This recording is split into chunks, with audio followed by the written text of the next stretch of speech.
The mother of all talk shows, Alhaji and Alhaji, live on Radio Gold 90.5, your power station, also live on our affiliates across the country. Big thank you to our partner stations who are giving this program a wider coverage. We are on the internet on radiogold905.com, and of course on the tuning app. You can listen to us anywhere across the world. We also be live on PAB MCGH on Facebook. You can watch the program as it goes along, and the program is proudly sponsored by Ines Fly Franco Trading, Cologne, Ghana Limited, Apollonia City, and they are the sponsors of the program this morning, and of course over the past few months. And big thank you to our sponsors too. My name is Senna Number. The program is produced by Patrick Asford Boyd with assistance from the technical team and John Batintora.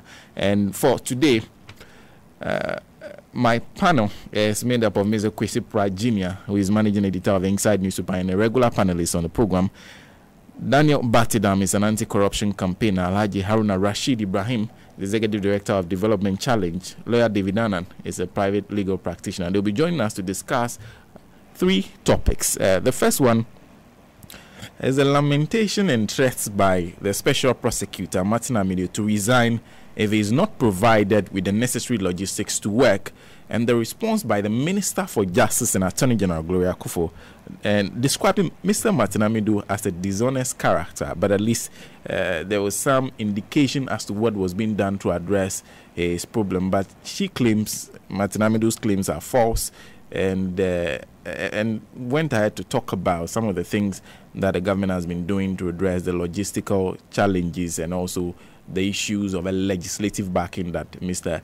Amidu raised. And also, we need a critical analysis of President Nana Addo Dankwa Akufo-Addo's admission that the economy of Ghana is going through some trying times. He has, however, dismissed concerns that these difficulties amount to a crisis, now assuring that government is on top of the situation. We'll be taking the thoughts of our panelists on that, and then finally, we'll be discussing the distribution of unwholesome food items to the three northern regions and the suspension of a regional coordinator of NADBO, and the call for Vice President Dr. Bawumia to render an unqualified apology to the victims and related concerns. If we have time, we'll deal with those three topics on the program today. If you just join us, you are listening to the mother of all talk shows, Alhaji and Alhaji. My name is Senna Number. I'll take you through the front pages of the dailies for today, and I start with the Spectator, and it says no space for fanciful coffins at Osu Cemetery, and it also has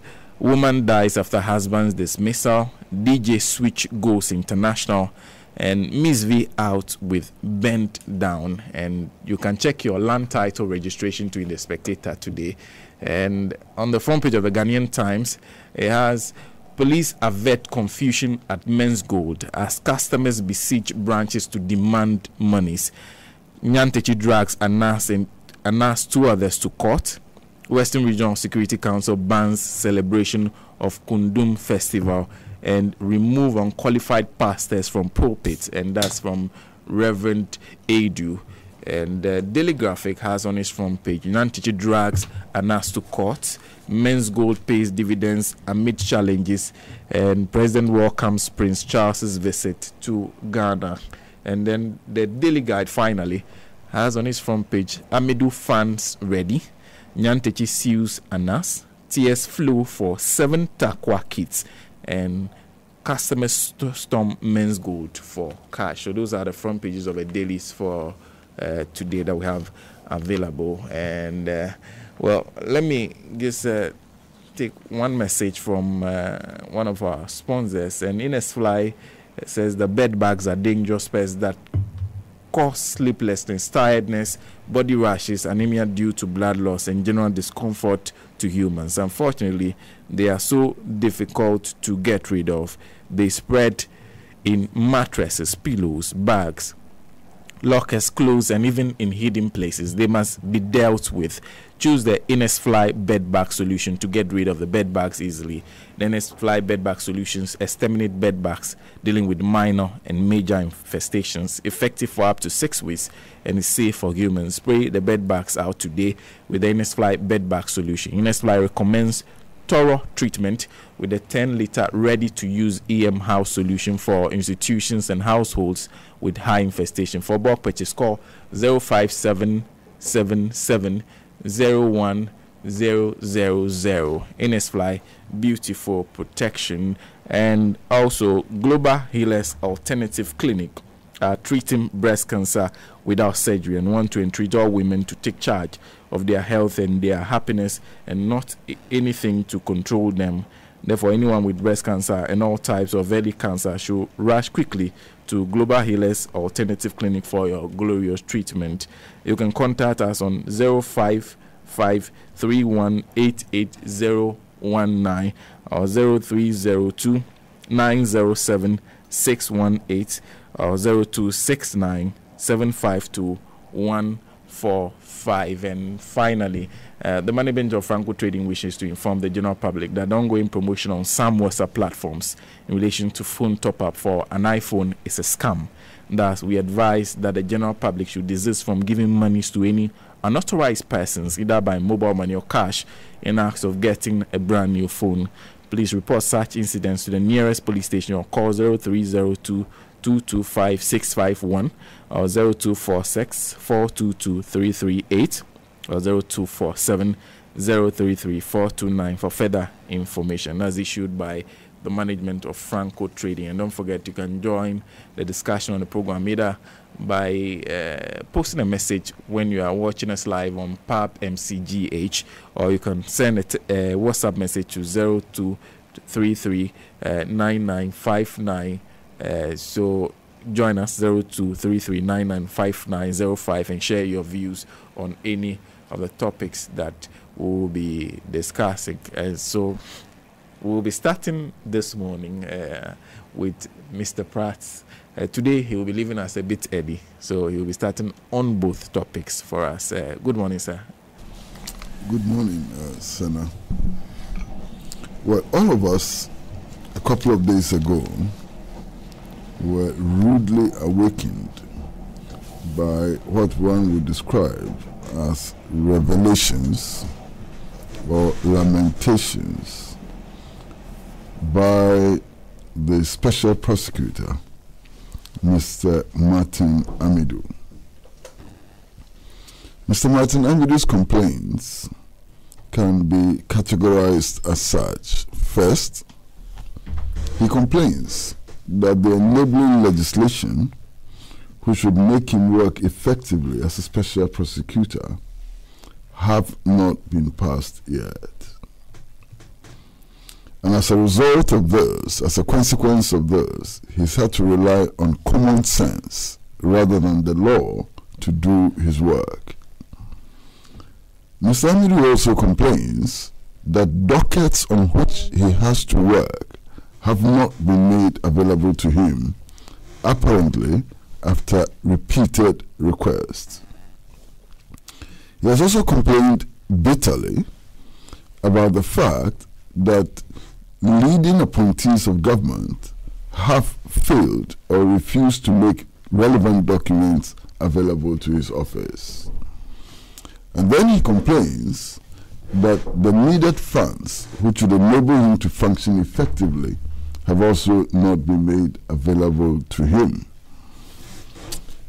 In the end, he concludes that some persons in this government, in the government of His Excellency President Nana Addo Dankwa Akufo-Addo, do not appear to share the commitment of the President in eradicating corruption.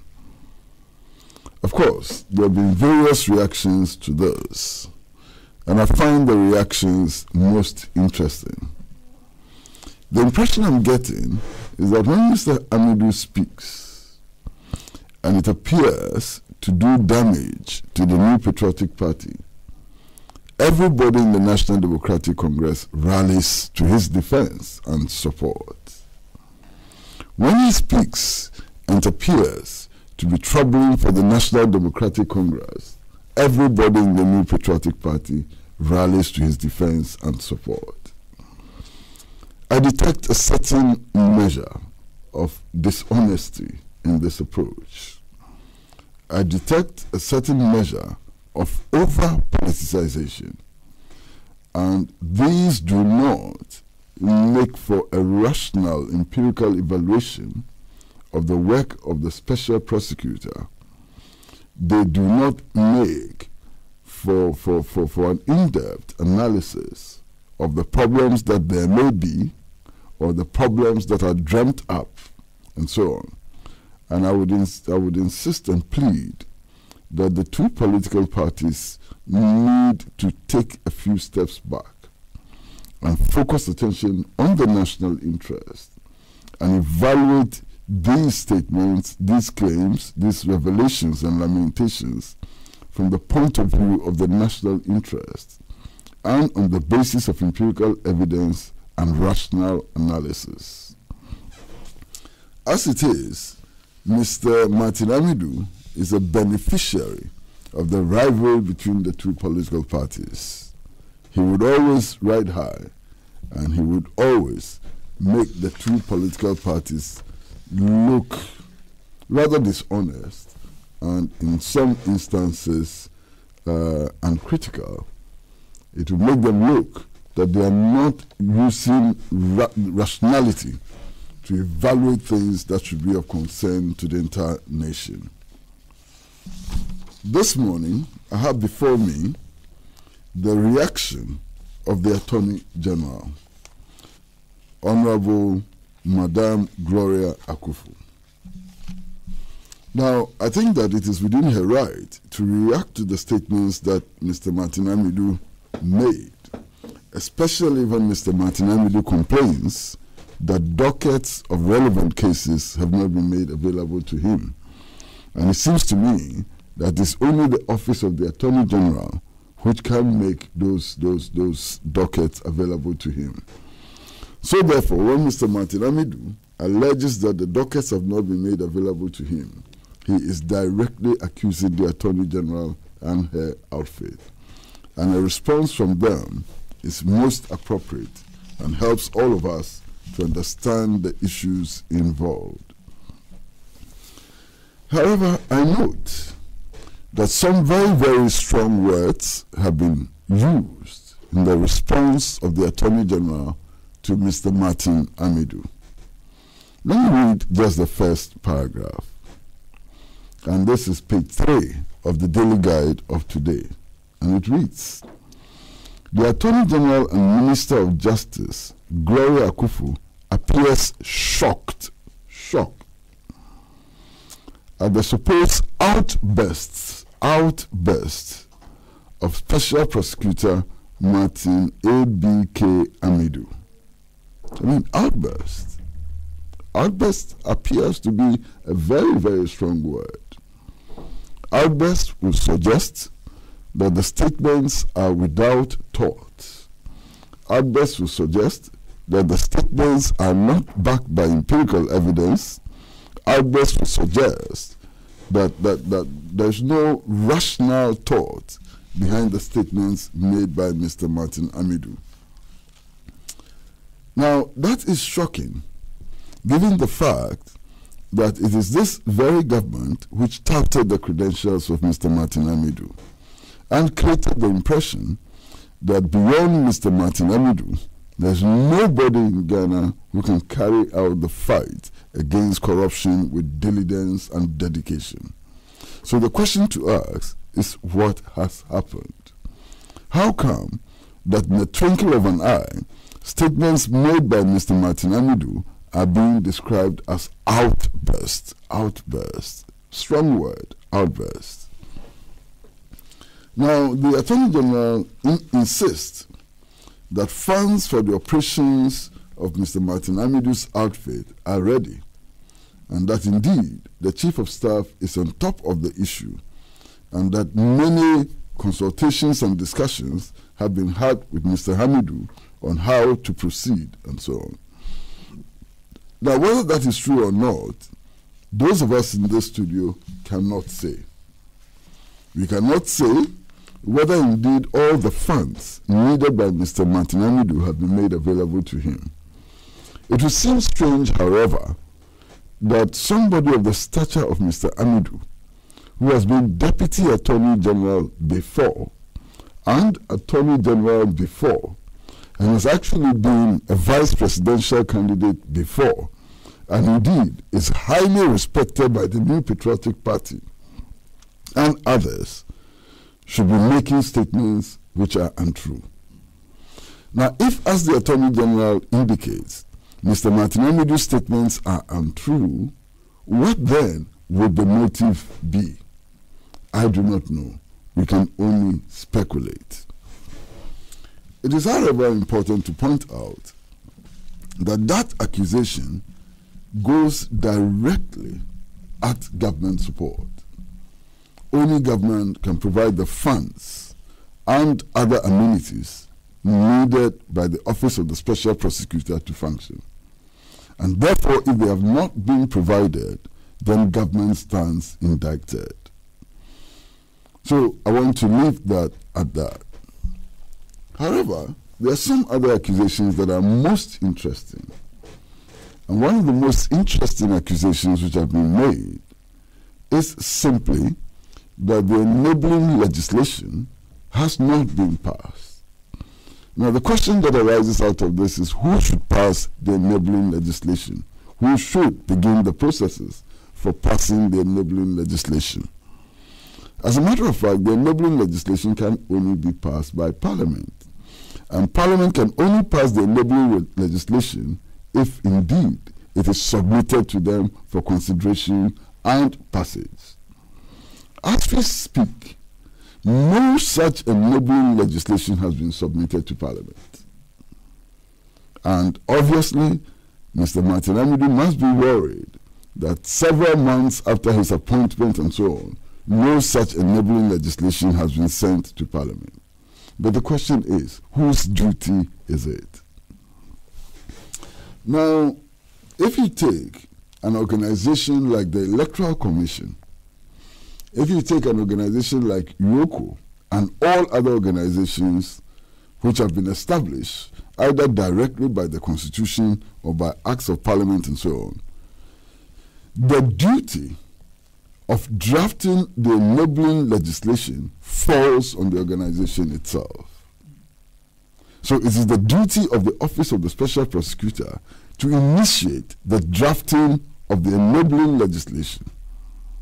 So if it hasn't been done, I do not see how the Attorney General, government, or any other institution can be blamed for the enabling legislation not being drafted and submitted to Parliament. Indeed, the Office of the Special Prosecutor ought to take that responsibility. Why is it that the Office of the Special Prosecutor has not initiated action to draft the enabling legislation for consideration by the Attorney General and eventually for sending it to Parliament for the necessary approvals and so on? Now, if it hasn't been done and Mr. Martin Hamidu is complaining, he might as well be complaining about himself and his outfit and not government. And I want to make this point quite strongly, very, very strongly. Now, there's the issue also of working on the basis of common sense. And I find that a very, very, very serious statement. Because ultimately, in the fight against corruption, in all of our dealings as a state, in all of our dealings as a people and so on, I think it is important that we are guided by law rather than common sense. And that is because you need to establish an empirical basis for taking decisions and taking actions. And that empirical basis cannot be, cannot be found in the how do I say it? It cannot be found in the whims of individuals. And what may appear to be common sense to me may not be common sense to Senna and may not be common sense to Lawyer Annan. So what is the mean? What is the tested mean? What is the basis on which we can begin to act, and so on, and in such a way that our personal whims and caprices would not come into play? Now, all of us have committed to the rule of law, and the rule of law is not about what individuals perceive to be common sense. The rule of law is based on the law and the structures we have established for the interpretation of the law and implementation of the law, and not the common sense of individuals. Because the common sense of one individual may not be the common sense of another, and that should be exceedingly worrying. I mean, that statement ought to be exceedingly worrying. Now, there's the other issue which Mr. Amidu raises quite strongly. Again, it has to do with the lack of personnel or inadequate personnel or the proper personnel to carry out the duties which have been assigned to him. And he raises issues about training and so on. Now, who should train the investigators of the Office of the Special Prosecutor? Certainly not the Flagstaff House. Certainly not the Attorney General. I mean, the police prosecutes. And the police has its own mechanism for the training of prosecutors and investigators and so on. Of course, sometimes they seek assistance from other institutions, other state institutions. But the initiation of the process comes from the police itself. Then we have IOCO, which also does training of investigators and so on. IOCO trains its own investigators, Indeed, the Attorney General's outfit also train their own investigators. Now, should we make exception for the Office of the Special Prosecutor? I think not. I think the Special Prosecutor, as part of his duties, ought to be interested in the recruitment, training, and other things that its office needs to do. Because if you don't train your prosecutors, if you don't train your investigators, you understand, if you don't set minimum standards of operation and so on, who is going to do it for you? And if other institutions have to do it for you, how does that reflect on the independence of the office and so on? So here too, I would think that Mr. Hamidu has launched a criticism of himself and his outfit rather than the government, because these are duties which fall into his lap. Then there is the allegation, a very, very strong one. There's the allegation that leading members of government have refused to make available documents, relevant documents for his work and so on. Now, I recall that not too long ago, Mr. Amidu was in the news complaining about obstruction of his work by certain individuals who come from religious organizations, who come from political parties, and so on. And he was very strong in his criticism and insisted that nobody can sway him from performing his duty. Somehow, I've come to learn that Mr. Martin Amidu has named names, has actually made a report to the state investigative agencies. And some of these prominent persons have been invited to write statements to the police. How come that in this case we have no names? Which ministers have withheld information and documents from Mr. Martin Amidu? We don't know. But Mr. Martin Amidu is courageous enough to make a report about his own paramount chief, the Bokunaba. I mean, look, it takes a lot of courage for somebody like Mr. Martin Amidu to report the Bokunaba as interfering with his work. You understand? And I commend that level of courage and so on. But in this particular case, how come that we have no names? Are the people who are obstructing the work of Mr. Martin Amidu by withholding information ministers? Are they in the Flagstaff House? Where are they? Who are they? What are their names? And so on. I think that the public may be interested in knowing these details, first of all, so that those who are accused may also have an opportunity to defend themselves and to shed light on what may have happened. And also, secondly, so that these accusations and allegations are properly, grounded. Now, Mr. Martin Hamidu is uncomfortable about the fact that as a special prosecutor, a board has been set up to formulate policy and generally to give direction as to how he may perform his duties and so on. Now, what is interesting for me is that even before accepting the appointment, he knew that the Office of Special Prosecutor would have a board. Now, if he found that the appointment of a board would impede his work, why did he accept the work? Well, this is not a surprise which has been sprung on him. Before he accepted the appointment, he knew that there was going to be a board. In any case, the board of the Office of Special Prosecutor is not involved in the work of prosecution. The board's primary duty is to formulate policy and to have general supervision over the administrative and policy orientation of the special prosecutor. And I do not see how the establishment of a board can negatively impact on the independence of the Office of the Special Prosecutor. It's indeed interesting to note that the powers of the Special Prosecutor are actually derived from the constitutional powers conferred on the Attorney General. The Special Prosecutor, as Special Prosecutor, doesn't have any original powers. All the powers of the Special Prosecutor are derived from the powers of the Attorney General. And therefore, it will stand to reason that the Attorney General is still the officer, who does initiate prosecutions and assign the role of prosecutions to other institutions like UOCO, like the police, like the Office of the Special Prosecutor, and so on. Now, my wonder is why that architecture itself, which makes the Office of the Special Prosecutor subordinate to the Attorney General, is not being questioned, and rather the institution of a board. But these are matters that I'm sure will be thoroughly interrogated by people who know, and people who are better educated to understand these things than I do.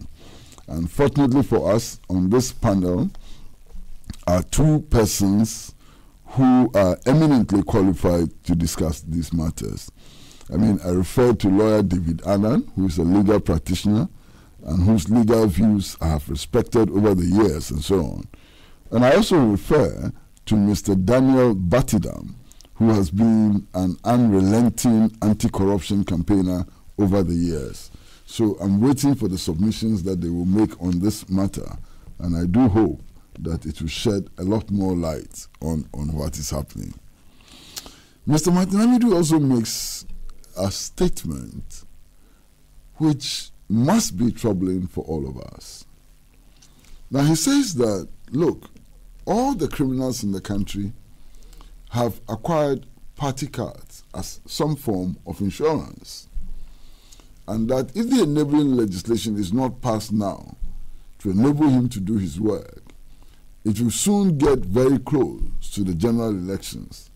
And if people are arrested and prosecuted, political considerations may come to bear, and that people will be asking why particular persons belonging to particular political parties are being arrested and prosecuted. Now, my worry is this. The Office of Special Prosecutor was established to ride above these partisan considerations and innuendos and so on.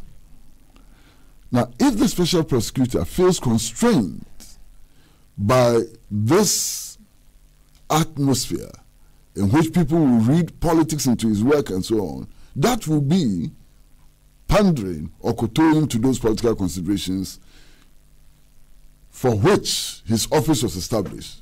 His office was established primarily to ride above these considerations, these concerns, these positionings, and so on. And he himself says that, look, it is part of the consideration. Because if it's too close to an election, I may not be able to arrest and prosecute because the assumption will be that I'm playing politics and so on.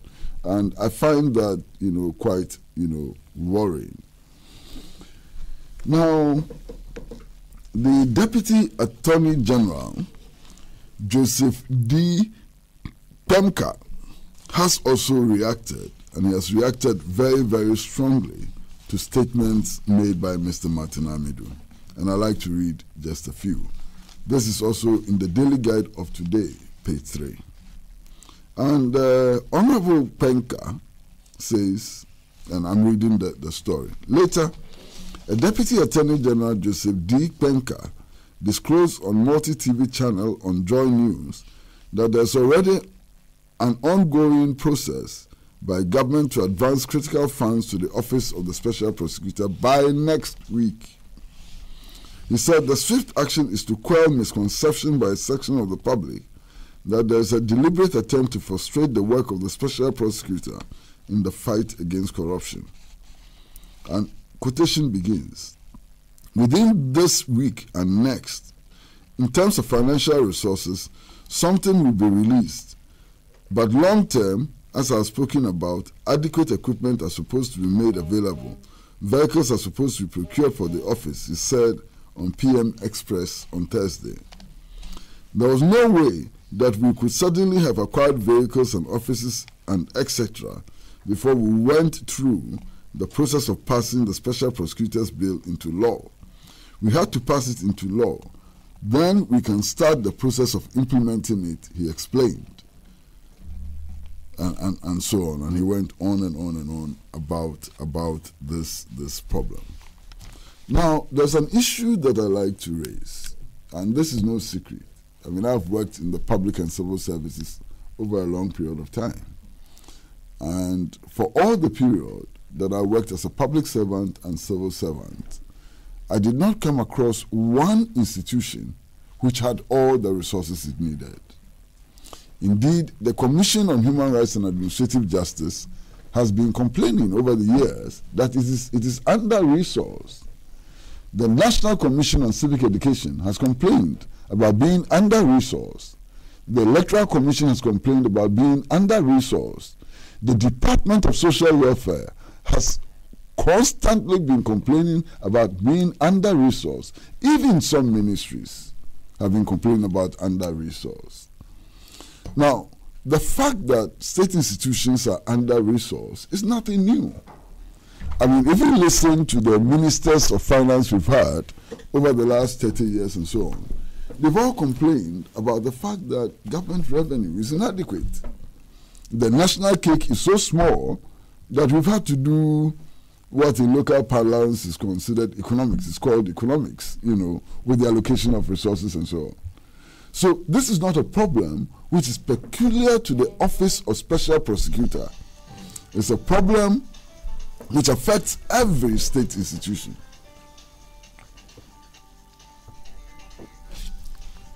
Now my question is, why should the Office of Special Prosecutor be treated any differently from all the other state institutions which have been assigned, to do all kinds of duties and so on, which are under-resourced? One would have thought that institutions which are under-resourced, their mettle is established in the way in which, even in the face of being under-resourced, they are able to perform their duties, to find innovative ways of generating resources or being frugal with the resources that are made available to them. You understand? So yes, the Office of the Special Prosecutor is maybe under-resourced now. It will be under-resourced tomorrow until the national kitty from which these resources are made available is filled to a certain level and so on. Now, there's also the reaction of my very good friend and brother, the Deputy Chief of Staff, Samuel Jinapo. And Samuel Jinapo, rather than dealing with the issues which have been raised by Mr. Martin Amidu, says that he's hoping that when the prosecutions begin, the NDC people would not complain and accuse the government of a witch hunt and so on. Now, I'm worried about this statement for a number of reasons. The first reason is the assumption that the prosecutions will target NDC people. What is the basis of that? Why would we assume now that the prosecutions would involve NDC people and not corrupt people? Is it a fact that corrupt people can only be found in the NDC, or that they cut across political parties and so on? And if corrupt people cut across political parties and so on, why raise the issue that when the prosecutions start, one hopes that the NDC would not cry foul? Why would NPP people not cry foul? Why would Convention Party people not cry foul? Why would the PNC people not cry foul and so on? So for me, that statement itself is troubling and so on. Now, be that as it may, I'm worried also about another thing which could develop. Look, the Special Prosecutor's Office cannot do its work without a certain reasonable coordination and cooperation with the Attorney General's outfit, and also with institutions like UOCO and others, the police and so on, and even, to some extent, the seat of government. Now, from what is happening, it appears that some bad blood is emerging. I mean, if you listen to the Attorney General's reaction as reported in the Daily Guide of today, we should be worried about how these institutions and leaders of the institutions are going to cooperate. I mean, I've already made reference to the first paragraph of the story, which says that Madam Gloria Kufu is shocked at the outburst of Mr. Amidu. I mean, that should be worrying for everybody. If this is the level of exchanges between people who are supposed to work together and cooperate and so on, one must begin to get exceedingly worried, about the levels of cooperation we are likely to see in this fight against corruption. Now, in the course of the week, I mean, since Mr. Martin Amidu made these revelations, I've heard some commentators actually say that he must go home, that he should resign. I mean, my very good friend Kwame Sefakan was emphatic. But Mr. Martin Amidu, if this is the state in which he finds himself, and these are the statements that he's making and is going to make, then he should go and sit at home and so on. I do not quite think that that is the solution to the problem. Because indeed, if there are institutional blockage, if there's some institutional blockage and so on, the resignation of one person does not solve the problem. You understand? If it has to do with interpersonal relations and so on, then perhaps resignation may become an option. But if you look at the issues he has raised about the definition of job functions and so on, who, for example, is to draft the enabling legislation, that's the question. Yeah. Who is to draft it? Is it the Office of the Special Prosecutor? Is it the Presidency? Is it the Attorney General? And so on. These are questions that we need to ask, which go beyond the personality of Mr. Martin Amidu and goes beyond the personality of the AG and so on. These are questions that can be answered within the framework of the law, especially the 1992 Constitution. If Yoko drafted his own enabling legislation, why is the Office of the Special Prosecutor looking elsewhere for the drafting of the enabling legislation? So these are some of the issues that I like to raise about Mr. Martin Amidu's worries, his lamentations and revelations. I would not call them outbursts. Thank you very much, Mr. Pratt. If you just join us, you're listening to the mother of all talk shows, Alhaji and Alhaji, and we are live in Likpe on Sekwele 104.3. We are live in Kwando Radio Kwando 102.5. We are live in Vergolo Kwati on Lucas Radio 96.1. In Sekendi on Radio Silver. We are live in Akashi on Shine FM 96.9. In Saboba on Radio Kitan 95.7, among other affiliates across the country. And a couple of messages you are sending through the Pub MCGH platform on Facebook. And this one is coming from Kingdom Kalechi Kwesi Dachumo. He says, watching you live from Suga Copper Senanumbo. This sophisticated thieves. Government is incurable corruption. This sophisticated thieves government is incurable, corrupt, and he uses ineptitude, and he's listed a couple of words he thinks should be used to describe them. This one is from Abdal Al Hassan, says that, hi, Senator, if Martin is hot, he should resign for someone to take over, period.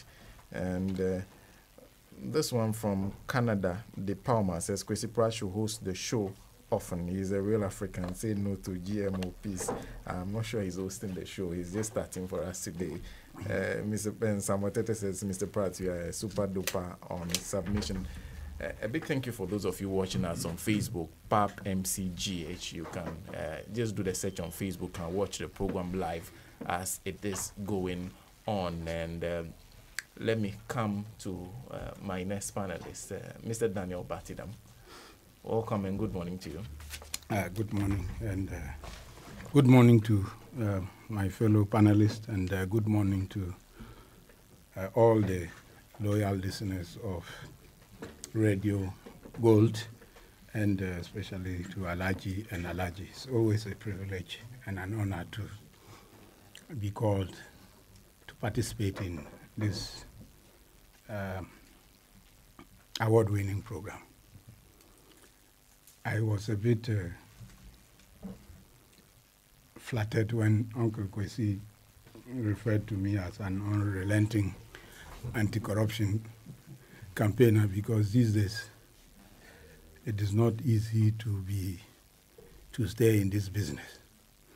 And he probably is not aware that since I have worked in government before, some people have now labeled me also as a corrupt person, because once you work in government, you are corrupt, or in a government that was or is perceived to be corrupt, therefore you are corrupt. But thank you, Uncle, because these are still words of encouragement that keep us going. I would have wished to simply focus on the topic for discussion, which is shall I say, the outburst in quotes of the special prosecutor. But I think on a more serious note, I think that we should look at our entire public policy framework and the way we go about establishing institutions or creating institutions and getting them to work, because that is what it is all about. And I don't want to take us back to all the arguments preceding the establishment of this office. I was one person who spoke out very clearly that there was no need for the office of the special prosecutor without recourse to whoever the person might be. So it has nothing to do with the current occupant of the position. I was just looking from all that we know over the years. And I think we should speak very clearly, as Uncle Kwesi Pratt just did, to our political actors, especially the political parties, and to make it clear that their party manifestos are not so important to our public policy making and public policy implementation. Because, for instance, yes, it is true that the MPP had in its manifesto, I think it was even for the 2012 elections or so, something about establishing an office of special prosecutor. But times changed. In 2014, this country, Ghana, based on consultations first based on leadership, because President John Evans Atta Mills in 2009 decided that, look, we have come a long way in dealing with this problem of corruption. And we have been going back and forth, undertaking all kinds of piecemeal approaches. They have not worked. So I want us to have a national approach. And therefore, he went on to establish to propose a national anti-corruption action plan, which was more long-termish and did not, well, it was not an NDC thing. It was meant to look at corruption in a holistic manner. The processes that led to the final adoption unanimously in July 2014 by our parliament were very, very far-reaching. There were a whole lot of consultations that took years across the country to settle on the fact that a national anti-corruption action plan, a 10-year, not just without time limit, a 10-year national anti-corruption action plan was the way to go. We all agreed on it, NDC, NPP, civil society, our development partners. And in fact, I sat with members of parliament, current, including ministers of state, current and past, in the working group that developed the National Anti-Corruption Action Plan. So for me, I feel so sad to be sitting here today discussing the Office of Special Prosecutor rather than discussing the progress that we have made or not made in the implementation of the 10-year National Anti-Corruption Plan 2015 to 2024.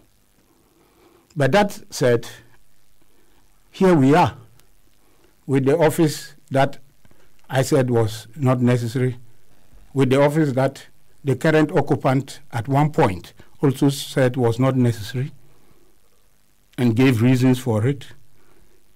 At some point, the Honorable Special Prosecutor also pointed to certain aspects of the law and said some of the provisions were not going to facilitate the object and goal of having the office. Unfortunately, fast forward 2018, the man who is respected by all of us, by the country, became our special prosecutor. Some of us still had issues. We thought, given a whole lot of things, maybe even the manner in which he was appointed was not the best. And I remember that civil society actors, and I might want to focus a bit of my discussion today on actors other than the state or the government.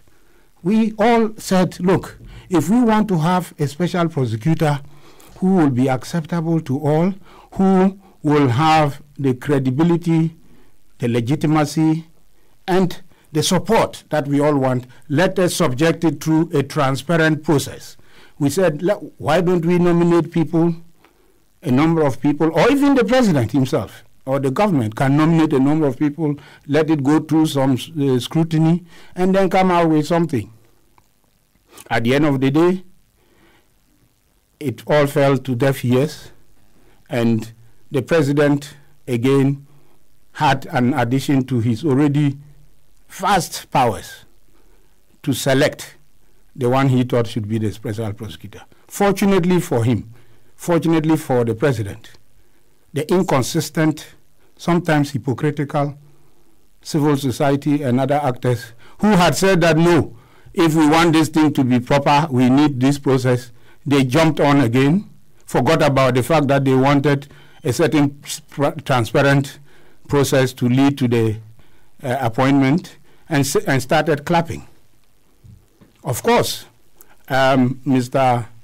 Martin Amidu cleared himself through Parliament and with massive national support for him to take up this office. And although some of us had our reservations and other things, we acknowledged and still believe that Mr. Martin Amidu had and has all that it takes to do this work. But here we are with 7 months into office, and Mr. Amidu is out speaking.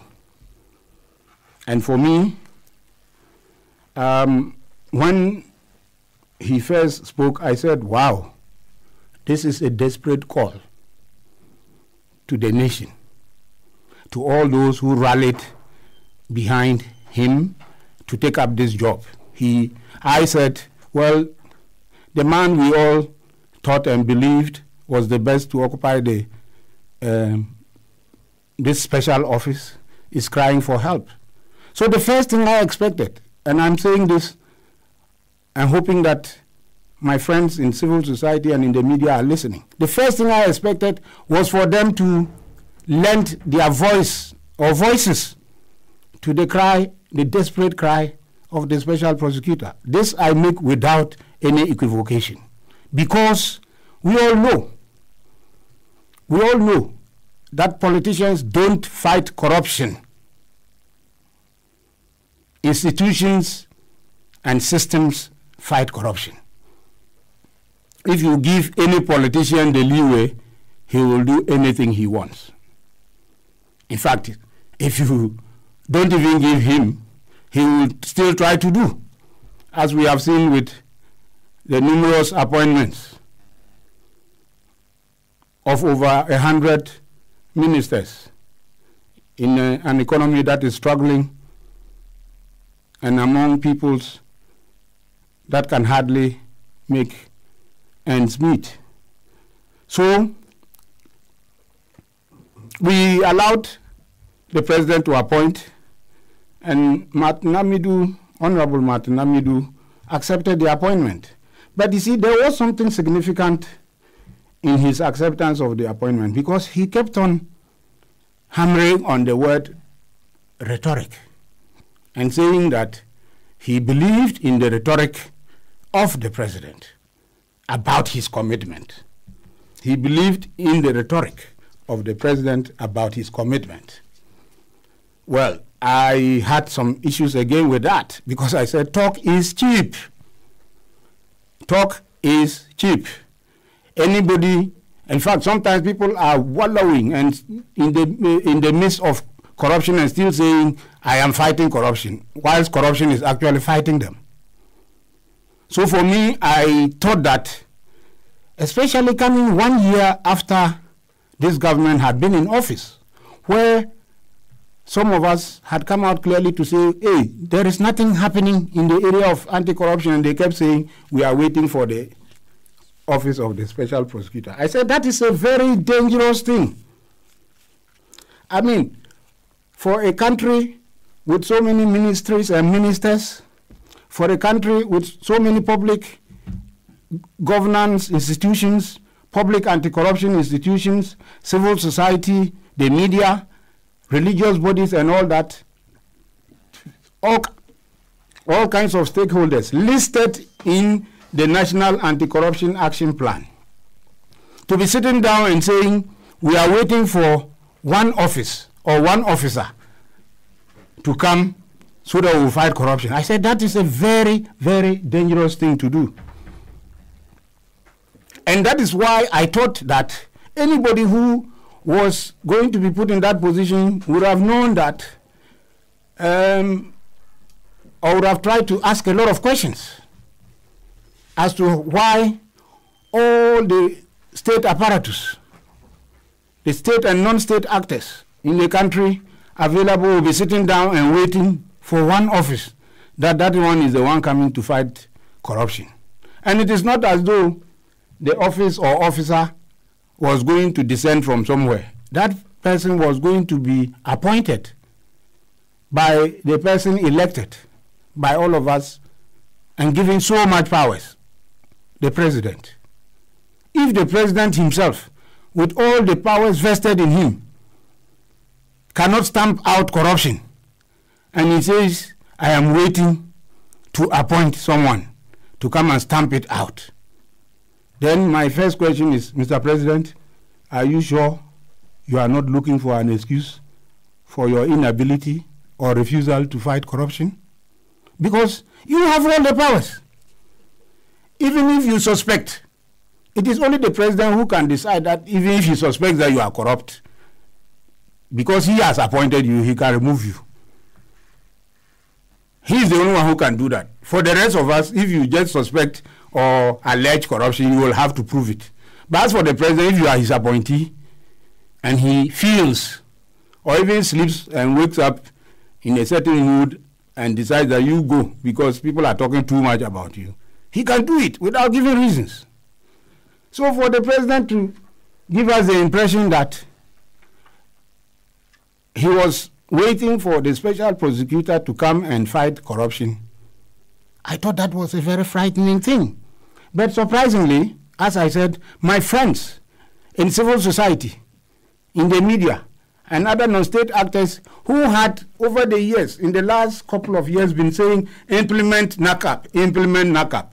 And working at the office, having worked at the office of the president, I can list all the institutions that were even submitting memos and other things to us saying that please make sure the NACAP is implemented. All of a sudden, they have gone silent.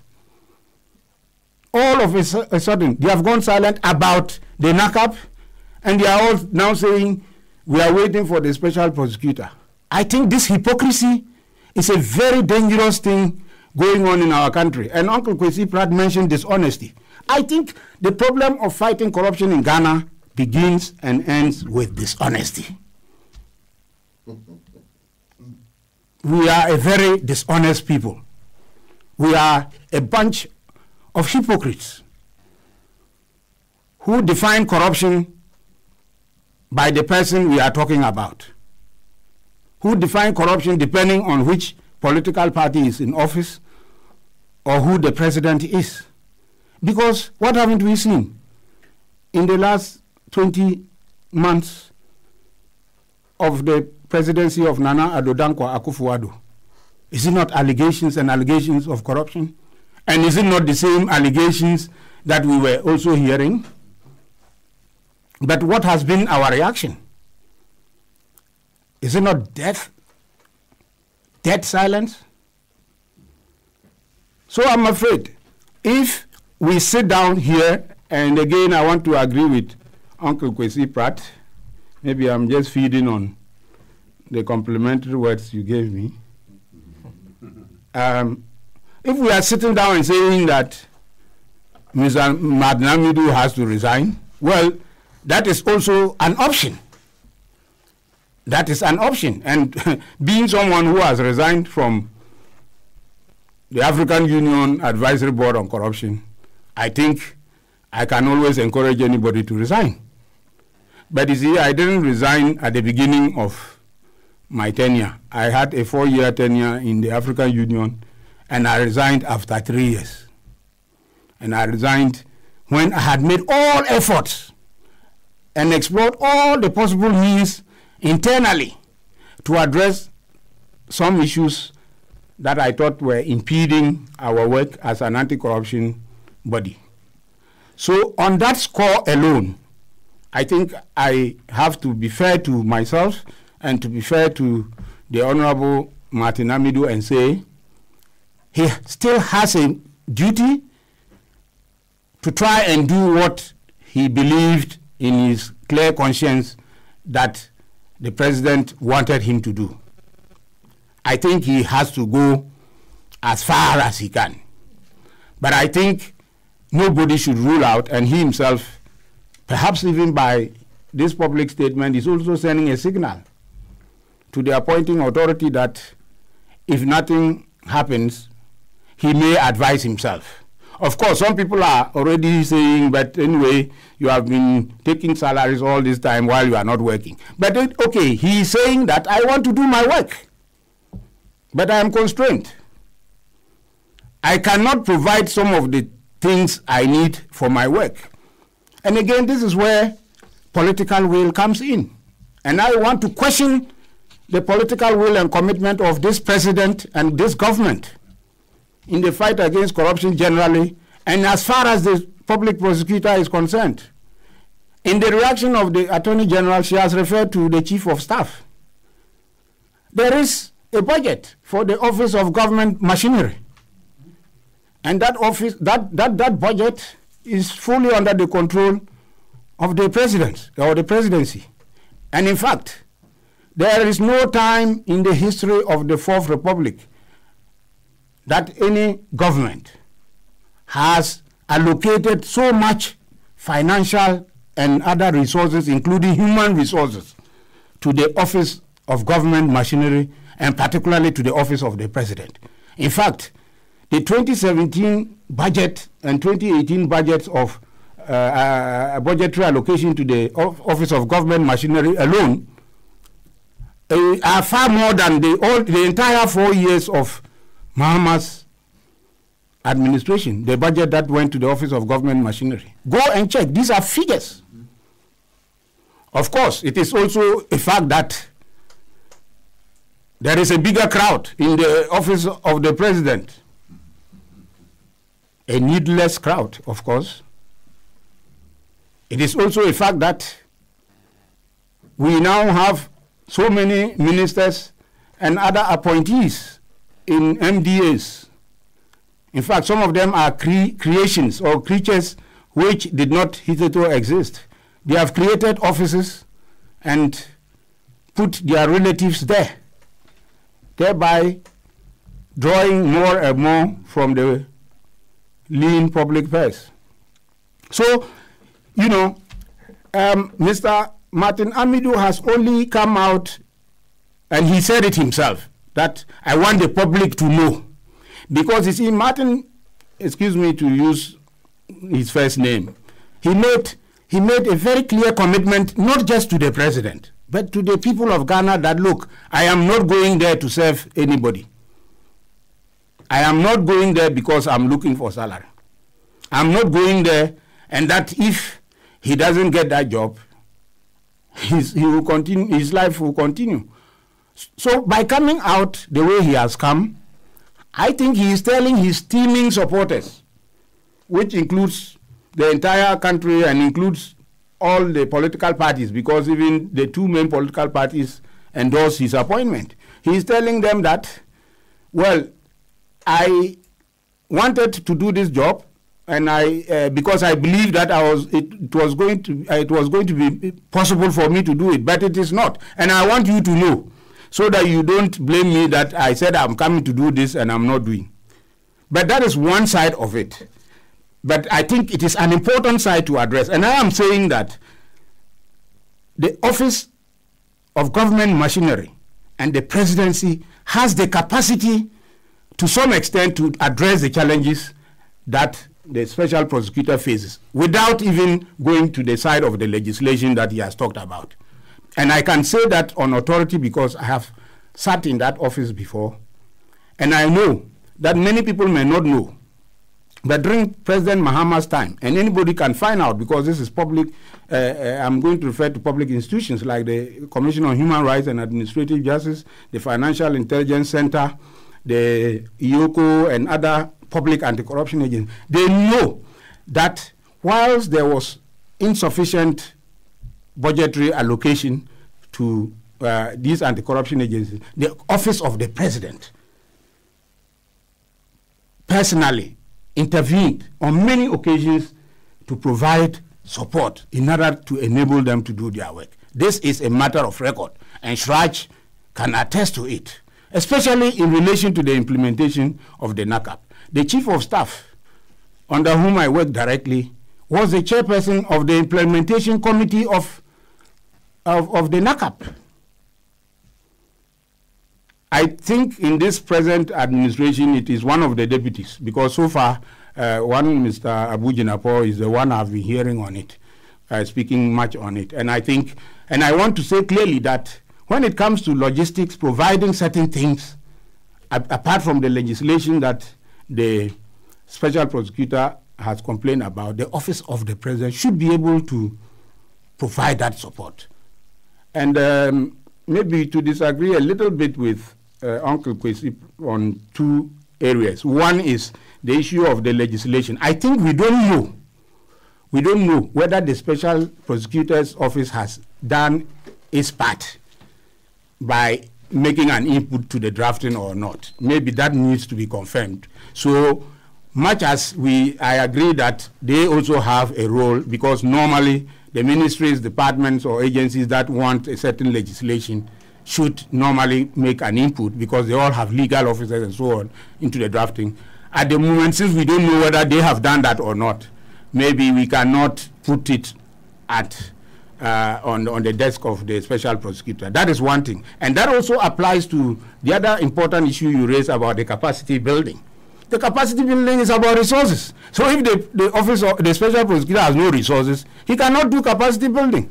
It's as simple as that. And that can be provided by the office of the president.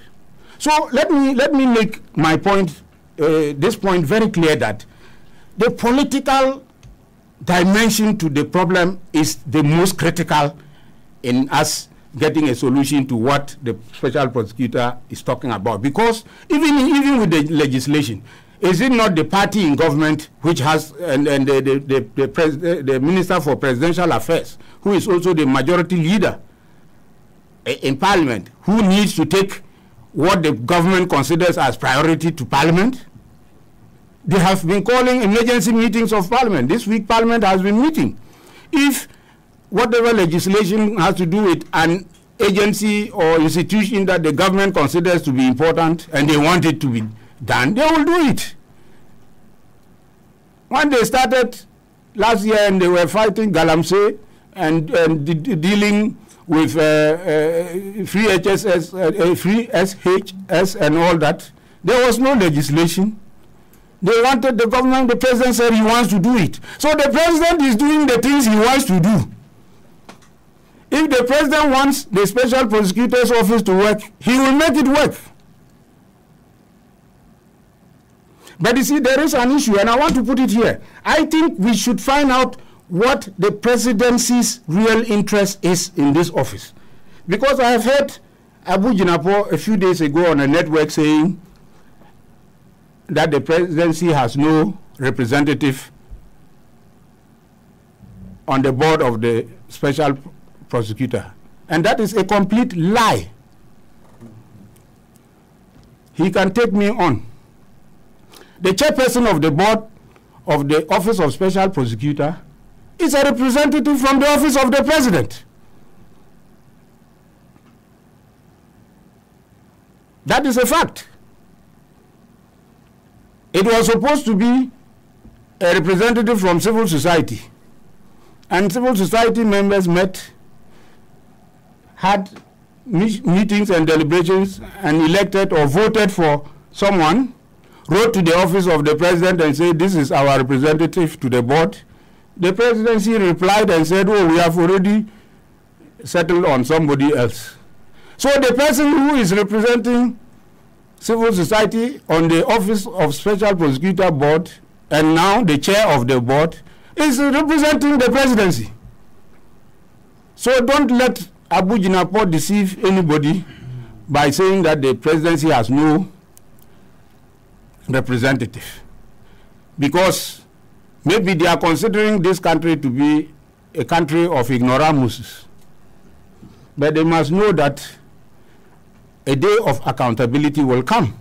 Whatever reason the presidency had for rejecting the person that civil society anti-corruption groups decided to select as their representative and choosing their own, it is up to them.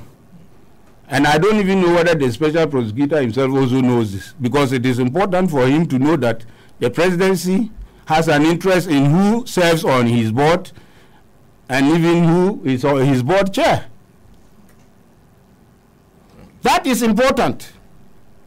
And it is important especially because the presidency is trying to give the impression to the public that it has no interest in how the board is constituted, and no, its work is just to provide. It's not true.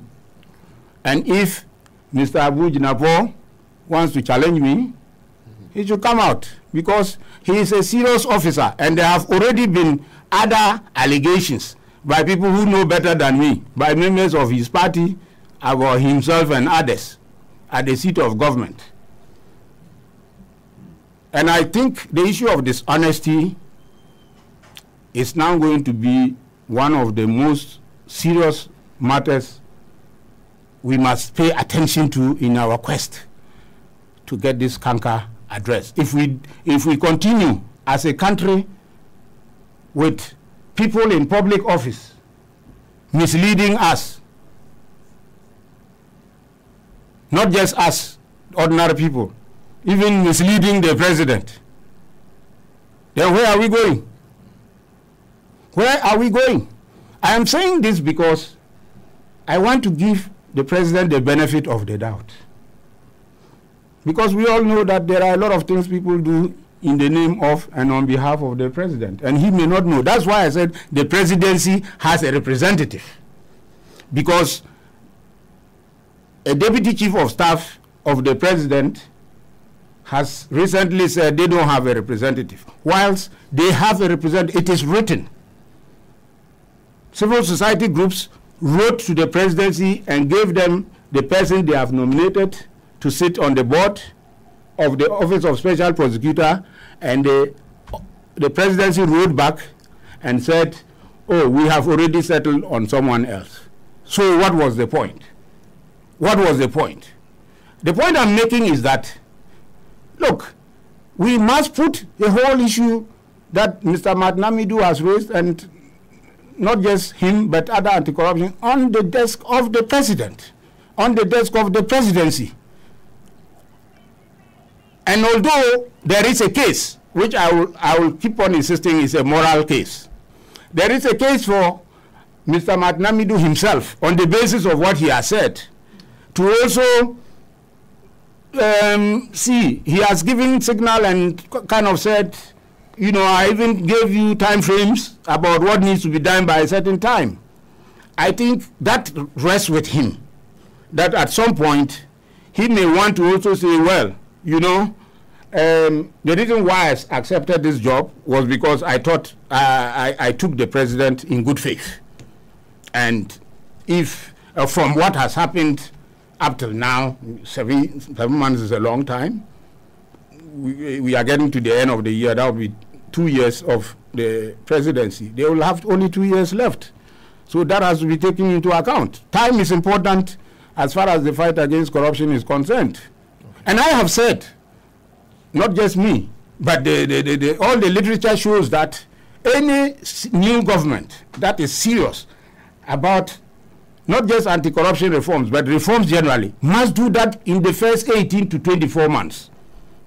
For a government with a 4-year mandate, if halfway into that mandate there are serious governance, anti-corruption, and other reforms to be made and they are not made, for me, forget it. Okay. And I have been on record on other networks to say that, look, if by January 2019, President Nana Akufo-Addo has not been able to do the greater part of the things he promised, forget it. Okay. And especially in the area of fighting corruption, because the reality is that as we sit today, I dare say that for every allegation of corruption that was made against the previous government, you can find at least 3 made against I'm talking of allegations. And in this country, allegations of corruption is the allegations. So if on the basis of allegations we have tagged previous governments as corrupt, then this government is equally corrupt. And corruption must have increased since the change of government, because we had allegations of corruption before, and then the people decided that no, we don't want this government because there's too much corruption. And then we brought another government, and there are even now more allegations. In fact, averagely it's about 1 allegation per month, if you take them, because they are more than 20. If you look, the serious allegations of corruption against government and public officials, they are more than 20, and we are 20 months into the government's office. So averagely, every month there is a new allegation of corruption. Hey, my brothers and sisters, let us Yes, Mr. Hamidu has made his point. Yes, the Attorney General has reacted. But I think, look, it is back to where we began. That is the political will. And we are not talking about the rhetoric. Because as for the rhetoric, some people are experts in rhetoric. Okay. They can talk plenty and do nothing. Okay, and we are in this country, we have heard the same people saying to other people that stop talking and work, stop complaining and fix the problem. And yet when it came to their term, they say, listen to me, trust me, we don't trust you. Okay, Mr. Batidam, thank you very much. And before I move on to lawyer David Annan, a couple of messages from our listeners through our WhatsApp platform 0233995905.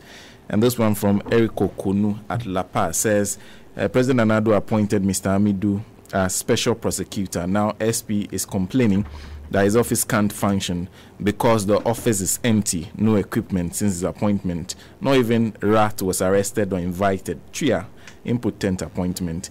Musa Abatwa in Kumasi says, according to Attorney General Gloria Akufo and Martin Hamidu, who believe 7 months in office is taking salary for no work done. From day one, our stand has been consistent. You need special prosecutor to fight corruption. Hence, its duplication of function. Things are falling apart. Center cannot hold. This is what I call a case of leadership. Bad economic decision from the selfish leaders we have today. Ghana deserves better.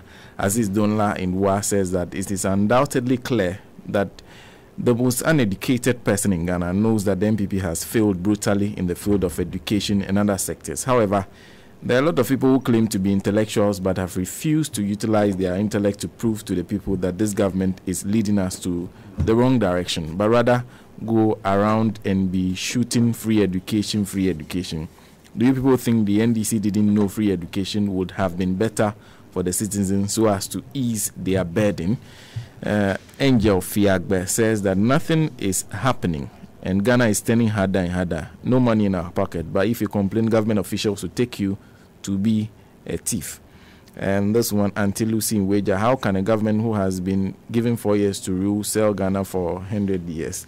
And this one, Aziz Donla again says, Martin Hamidu's lamentation regarding lack of resources hampering his work is a clear manifestation of this government's inability to fight corruption as promised prior to the 2016 election. MPP has PhD in corruption, and this government will never expose their own.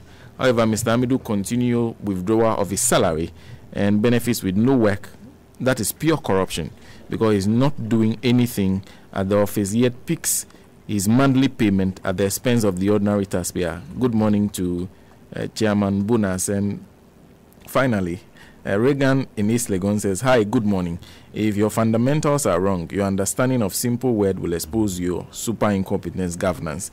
Where is his Fulani wife who cannot explain such word to her husband? And finally, Comrade Sena, good morning to you and your panel, not forgetting Uncle Kwesi Prajiniya. So now you see there's a proverb among my tribe men that a lazy farmer says his hoe or machete is not good when he is among farmers in the field. You see also the power glutton of a deputy chief of staff. Eyes are watching. That's from Comrade Hamza. Let's listen to lawyer David Annan. Good morning. Morning, Senna. I thought Kwesi had to leave at 10:30, so yes, we've got to try. I'm going to be very brief so that we can fit him in. No, please. No, whether or not, this topic about Martin is not one that really interests me too much. To be quite frank, I'm really geared up for the second topic, which I thought would be the first, and that is the issue about the hardships, because that is a general aspect which cuts across and affects most of the people in this country. A lot of people couldn't care less about Martin. Fine, they probably would be happy if some prosecutions are done just to satisfy their lust for revenge for what they think might have been done. But it is instructive that lawyer Abu Junapo is talking about the NDC having to be on guard when Martin does start, because I would have thought that the emphasis would be on the current government and its appointees who have the potential and the ability to enact these or undertake these acts of corruption that we're talking about, and not the opposition who are no longer in government and would have a limited ability to do that. And even if they did, they'd have to do it in conjunction with people who presently have the power. But to talk about Martin's complaints, they are significant in a way because they are directly targeted at ministers of state. And what he's saying in so many words is that the Akufo-Addo government or the MPP government seems to be paying cursory or derisory attention to the issue of Martin Amidu's office. Now, it was set up with a lot of fanfare and fireworks, but we're not saying that if he right now is complaining about the resources he's been given. Now, of course, those resources are going to come from government. I hear Kwesi on the issue of Martin, and from his analysis, it's like Martin should share some of the blame, and if he's going to share some of the blame, it would be, in my mind, that he did or should have anticipated these problems coming up, because they were told to him severally by various people across the platform that it is unreasonable to expect a sitting government to appoint a judge, in so many words, a prosecutor, and a tormentor, so to speak, over them. It's not likely. Human nature being what it is, no government would want to appoint the instrument by which it would be imprisoned or held accountable for corrupt acts. So definitely, if they were forced to do it, and it looks like they were, and if they were forced to appoint Martin, and it looks like they were, then they would look for ways and means of stifling him, and that's what he's got to expect. I don't think he's going to change. They're going to give him some resources. He cannot sit there with just one secretary and an office. That's impossible. And if he's supposed to get investigators, or even train the investigators himself, he's got to give them terms, he's got to give them a salary, he's got to give them conditions of service. All those things would have to come in. And, so he may be better off starting with adopting people who are already in other services to lessen the cost to his office. I don't know how much they're going to give him. But in general, I note that one of my professors, Professor Seth Opuni, who taught me years ago in the 70s in tech, he taught me in tech.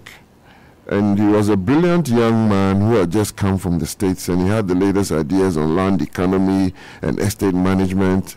And he was spellbound listening to Professor Opuni. And he was very forward-thinking at that time. I see that he's criticizing Martin and saying that, well, if that's the case, then better cough up the salaries paid to him. But as a lawyer, he'd also say that the inability to perform is not due to his action or inaction. It's due to a third parties, and therefore he's still due whatever salaries he should take. And I think I'll wrap it up there so that we can move on and for Alhaji to also have his say. Thank you very much, Lawyer David. And then before I come to Alhaji, just a couple of minutes, comments from our PAB MCGH platform. It's on Facebook. You can watch the program there. And Stanley from Udodio says, watching you live, good morning to all your panels in the studio. Please keep on doing the magic talk shows. May the good Lord bless you all for the good work. God bless our homeland, Ghana. Joseph Etuahino Mani says, they should indeed remember that the day of accountability will come. Abubakar Salihu says, Martin Amidu has no excuse for Ghanaians. Martin Amidu cannot convince Ghanaians with lies, excuses. Look, Ghanaians are charging him to do the work he promised Ghanaians for. Martin Amidu was surprised to see NPP tend to be the same people engaged in the practice of corruption. He can't hold them responsible, so he needs to find a way or excuses to convince Ghanaians. Ghanaians are not hard to convince. I'm saying this as a Ghanaian. All what he's saying about lack of logistics is not the real problem. The real problem is the character of the ruling government. That's a question mark, and Martin Amidu cannot hold them accountable. Abdul Rahman says it's an ideology of the NPP to fight NDC at all costs, even without reason. So Mr. Amidu was appointed to play that role. Now the NPP have the notion that Mr. Amidu is shifting and wants to fight corruption, which the NPP is also a corporate. So they are frustrating him, and he says he's typing from Algeria, Adra. And finally, this one from Godwin K. Dagojo says, "Good morning, Radio Gold. Good work, Mr. Kwesi Pratt and Alhaji board for telling Ghanaians the truth. But what pains me is this important platform does not reach villages. All they listen to is this local champion stations telling them lies just to support their party, the New Patriotic Party. We are sick and fed up with them day by day. Fuel price increases and bad economy, and the dollar, among other issues." Lawyer, and this one says, a lawyer in the Bugri on another platform when Mr. Amidu was appointed said, he wish him well, but fears for the people who appointed him when they want to interfere or impose their views on him. We keep observing from afar. That's from Daniel Kwasin. Alhaji. Yes. Good morning. Good morning. And thank you for the opportunity. Let me first start off by saying Assalamu alaikum wa rahmatullahi wa barakatuh to all our listeners, especially to our Muslim listeners. May the peace and blessings of Allah be upon you. Much has been said by my seniors on this issue. I will not, belabor the point. Okay. What I'll do is, really take a look at it and say, bottom line is, what are the results? Because these days, it's not the talk. It is not what has been set up. It is what are the outcomes of whatever policy, the implementation plans, and all of that has been set up. There was a lot of talk about the Special Prosecutor's Office and how it was going to be a game changer. How, finally we have, someone who is going to be fighting corruption in the person of the President Nana Addo Dankwa Akufo-Addo, because I think everybody knows more than any government before, the NPP government added 2 words to the lexicon of Ghanaian language: incompetence and corruption. And the whole idea is that when they came, they were going to fight corruption. And one of the ways that they planned to fight corruption was through the establishment of the Special Prosecutor's Office. After all the hullabaloo and all the talk, 7 months into the establishment of this office, here we are with Honorable Martin Amidu complaining, some would say in an outburst, talking about how he's being sidelined. He even talked about, obstruction of justice, because if, as a prosecutor, I come to you, a minister or an agency, looking for information, documentation, dockets to support the prosecutorial work that I'm going to do, and I'm not able to get it, what it means to me is there's obstruction of justice. Someone is aiding and abetting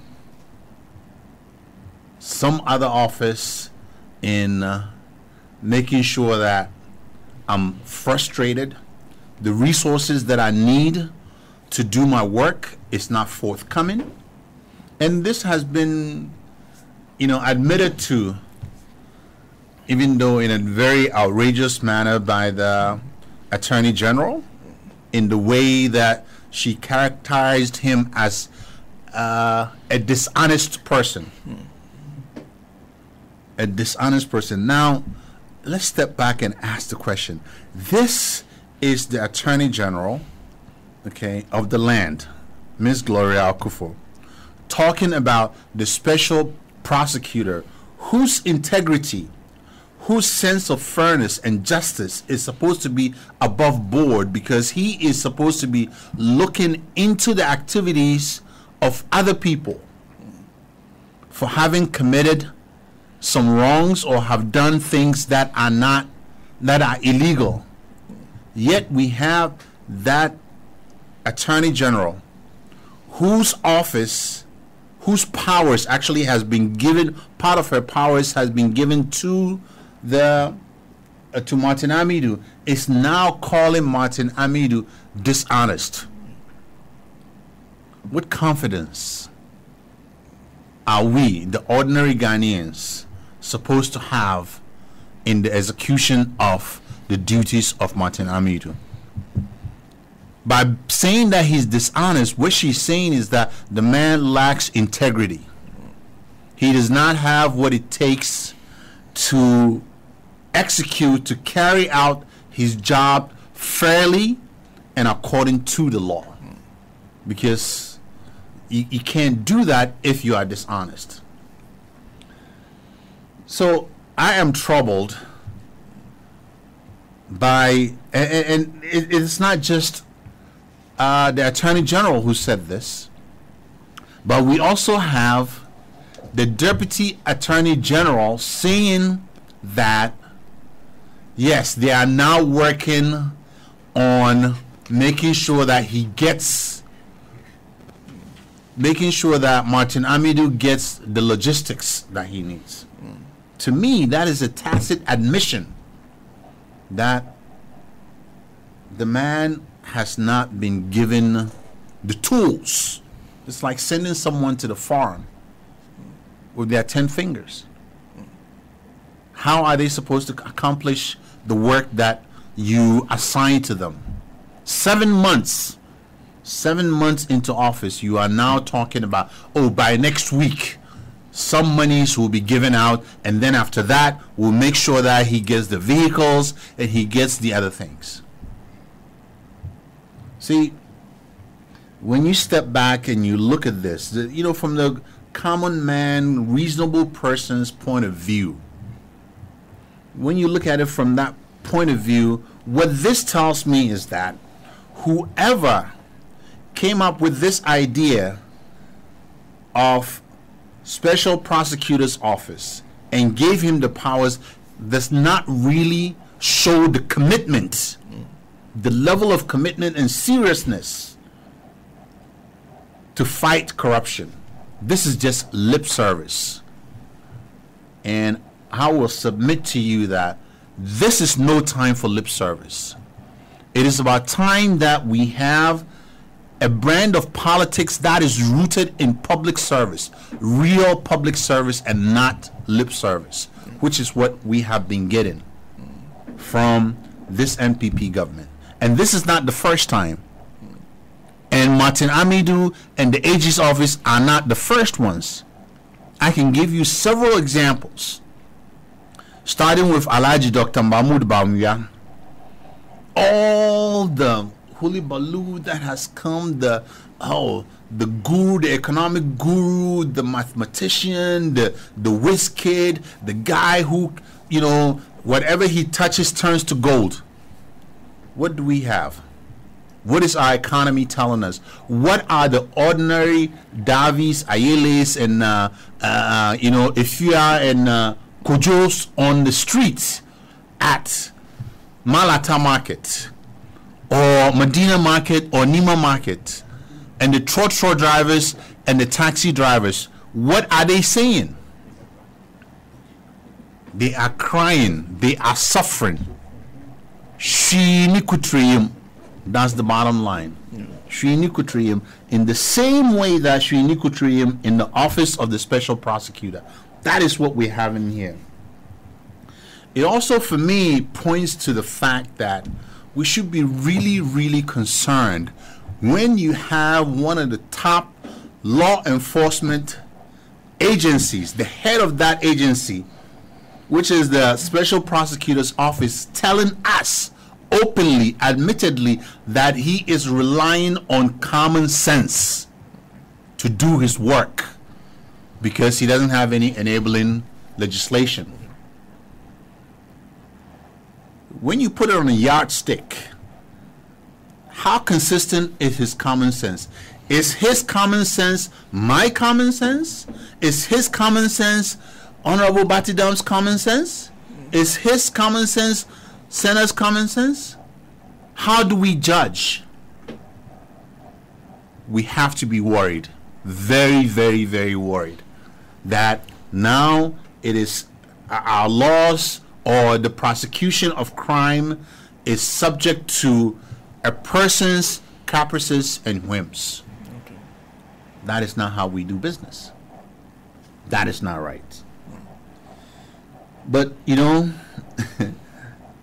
it comes back to the lack of political will. Because if indeed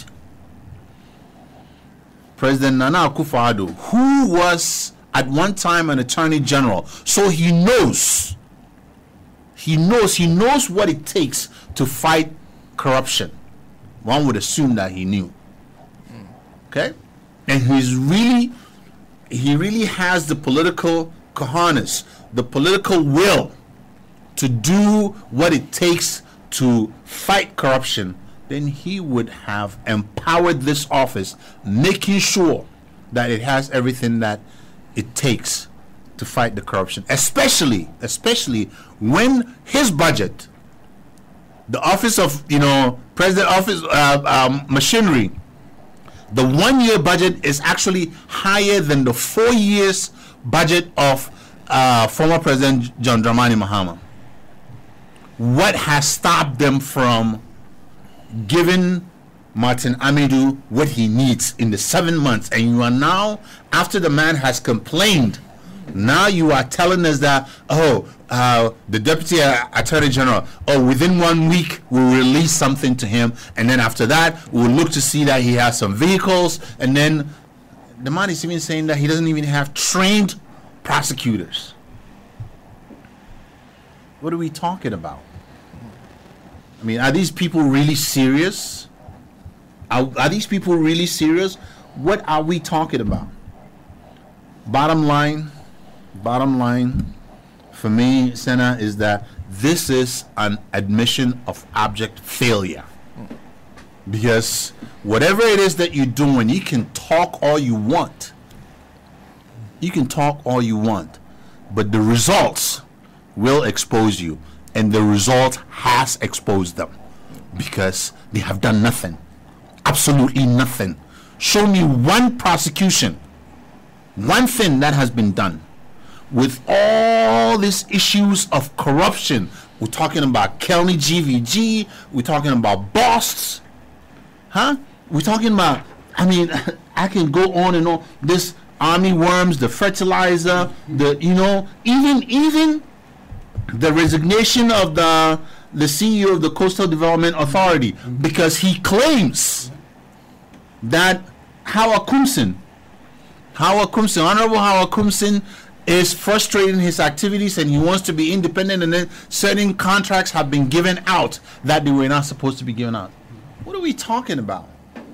And then you come here and you're telling us that, we are fighting corruption. Fighting corruption with your lips? No. We have gone past the time of lip service. We want serious public service. Ghanaians are discerning. We want real results, not talk. I say to you again that there is the lack of political will. There's an admission of failure. Okay? There's obstruction of justice, because the ministers are not forthcoming. They're not giving the man the documents, and they're not giving him the logistics for him to do his work. So how can you look at Ghanaians in the face and tell them that I am here fighting corruption? You cannot. So, Mr. President, this is going directly to you. Enough of the talk. Enough of the talk. We know there's nothing. Change it. You have an opportunity to change it, because this is, for us, this is about Ghana first. the sooner that we start to empower people like the Special Prosecutor's Office to do the job that they're supposed to do, the better for us. Because guess who pays for all the corruption? It is that, poor, single mom in Nima, in Shukura, in Medina, who, because someone, took some money, is not able to get the kind of welfare that she needs. The roads, the taxi driver, the trotro driver, because someone did some corrupt activity, the roads are not clean, the roads are not, constructed properly. The poor are the ones who are feeling the pain, who are feeling the pinch from lack of fighting corruption. So this is the time we will not accept anything less. We want real corruption fighting. And Martin Amidu, with all his faults, I'm not a big fan of him, but in this case at least he is raising the red flag. This is a cry for help. Do something. So Mr. President, do something. Ms. Gloria Kufu, do something. Enough of the talk and the name calling. How can you work together as a team to provide the kind of service that Ghanaians deserve if you go out and you start calling each other names? Okay. He's dishonest, he's this, and then punting the ball to someone else. Oh, I've referred the case to the chief of staff. Come on, let's wake up, ladies and gentlemen. Okay, that's all I have to say for now. Thank you very much, Alhaji Haruna Rashid. If you just join us, you're listening to the mother of all talk shows, Alhaji and Alhaji. I'll take a quick point from Mr. Batidam, and then we'll bring in Uncle Kwesi for the next topic. So, yeah, Mr. Batidam. Thank you. Well, I just wanted to make a small, if you like, correction, which has more to do with the reportage in relation to this issue, especially this headline that has been attributed to the Attorney General with the words, in quotes, dishonest character. I have listened to the AG. I have also read even some of the reports in the tabloids, and there is nowhere I have seen her use the words dishonest character. I think I make this point. Of course, I've told people, I know there are those who know me, I'm also a trained journalist, and I know I've had a number of occasions to make the point that one of the problems we have in our governance is our journalists and our journalism. Because dishonesty, anywhere it is also a problem. If we have journalists who are reporting incorrectly, who are making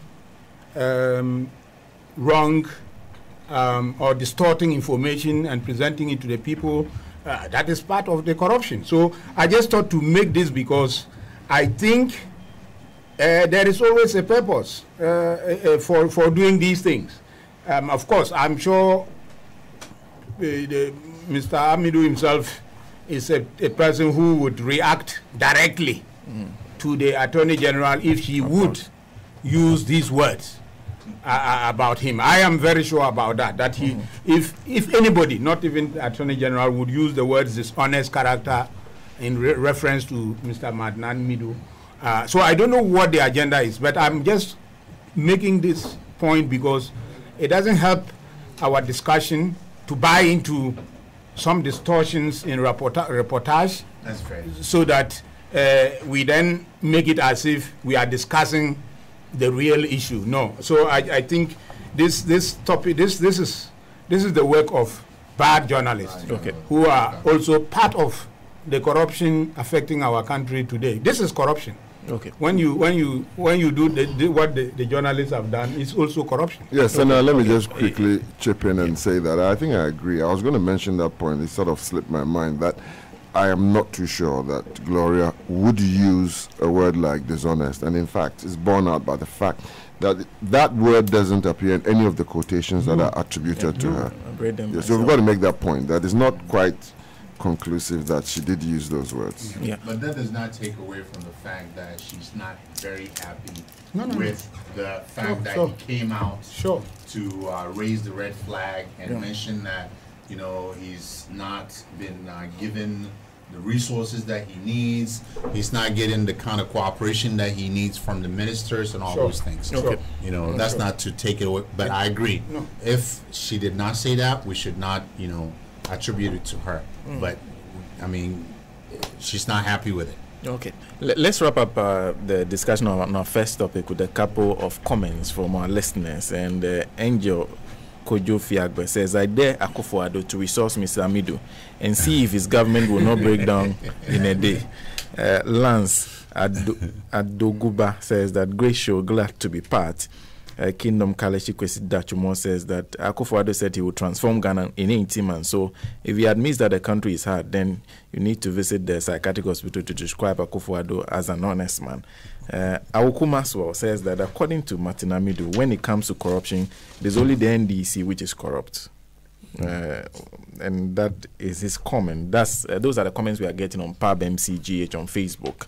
If you also want to watch us, the program live, you can check Pub MCGH on Facebook and watch us live. A couple from our WhatsApp platform is 0233995905. Contribute to the discussion we are having. And this one says, good morning, Senator. Mr. Amidu should stop complaining.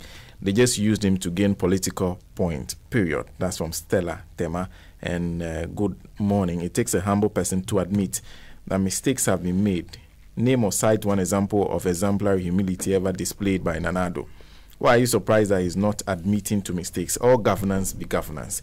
Ibrahim Mayo is in Teshi Zongo. And that wraps up our first discussion on our first topic. We'll start with the second one. And of course, Laya Davidana has indicated that he's very interested in this one. We are talking about the president's admission that the economy is going through tough times. But he says it is not in a crisis situation yet, and that they are doing everything they can to deal with it. Laya. Yeah, thanks, Senna. And I'm going to spend a bit of time on this one because we do have some time. Unfortunately, Senna, as you can see, Mr. Kwesi Pratt has had to leave. So, yeah. Now, when it comes to the economy, it's always been a problem because of our status as a third world country. That is primarily, as a lot of people would agree, due to our own ineptitude.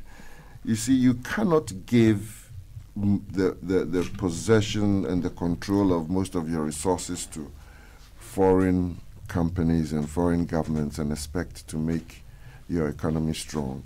Now, the bottom line for why we are having these problems, in addition to, of course, the corruption and the inefficiency of the current government, is that oil, for example, is practically being given to the United States and to Britain for free. Our percentage in terms of ownership and extraction, in terms of revenues accrued, is about 13%. 87% is going to Cosmos, to Anadaku, to Cyrus, and to Talo.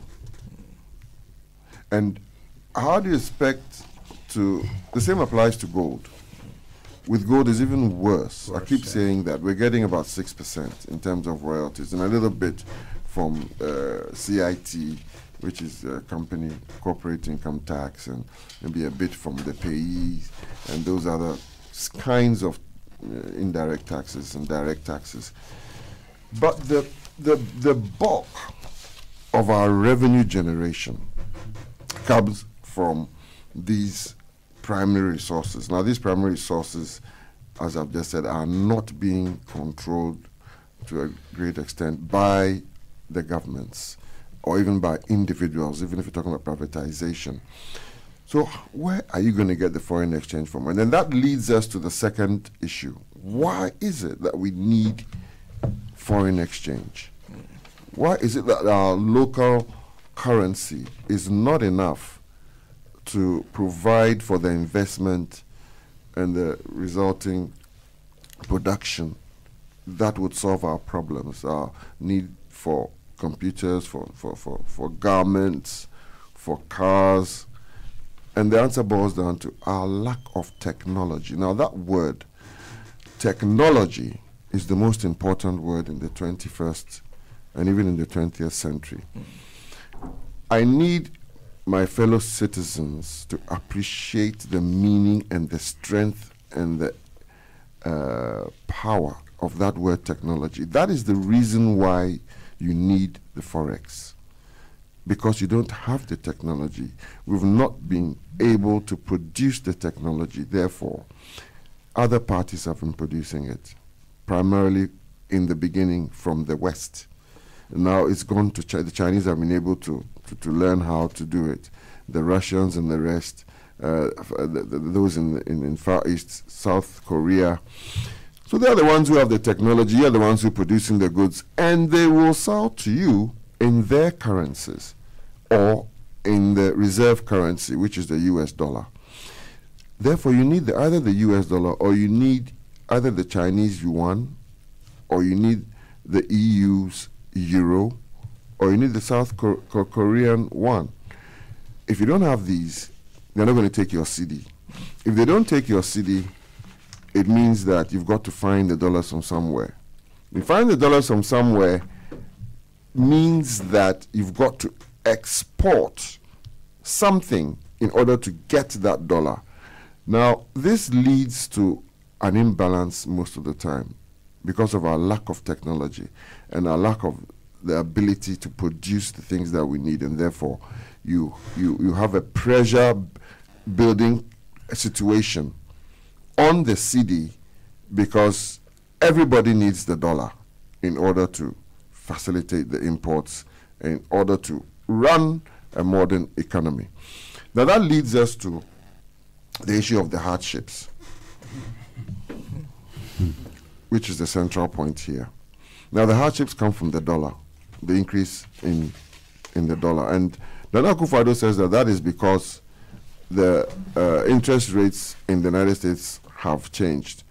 It is true that the interest rates have changed because what happens is that, or what happened was that in 2008, when there was a crisis, a financial crisis in the Western world, what they did was to reduce the interest rates in their countries to the point where it became negative.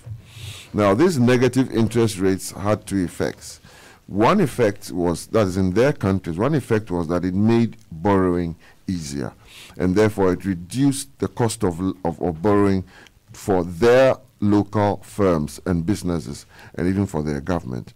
The other effect that it had was that it also worsened or made it unreasonable or not worth anybody's while to save, and therefore it increased consumption in those countries. And the United States economy is primarily built on consumption. About 7% of it is built on consumption, and therefore if consumption falls, that economy has a problem. So it was working out well for them, and that staved off the financial crisis that occurred in 2008, because then businesses could borrow money at zero interest rates.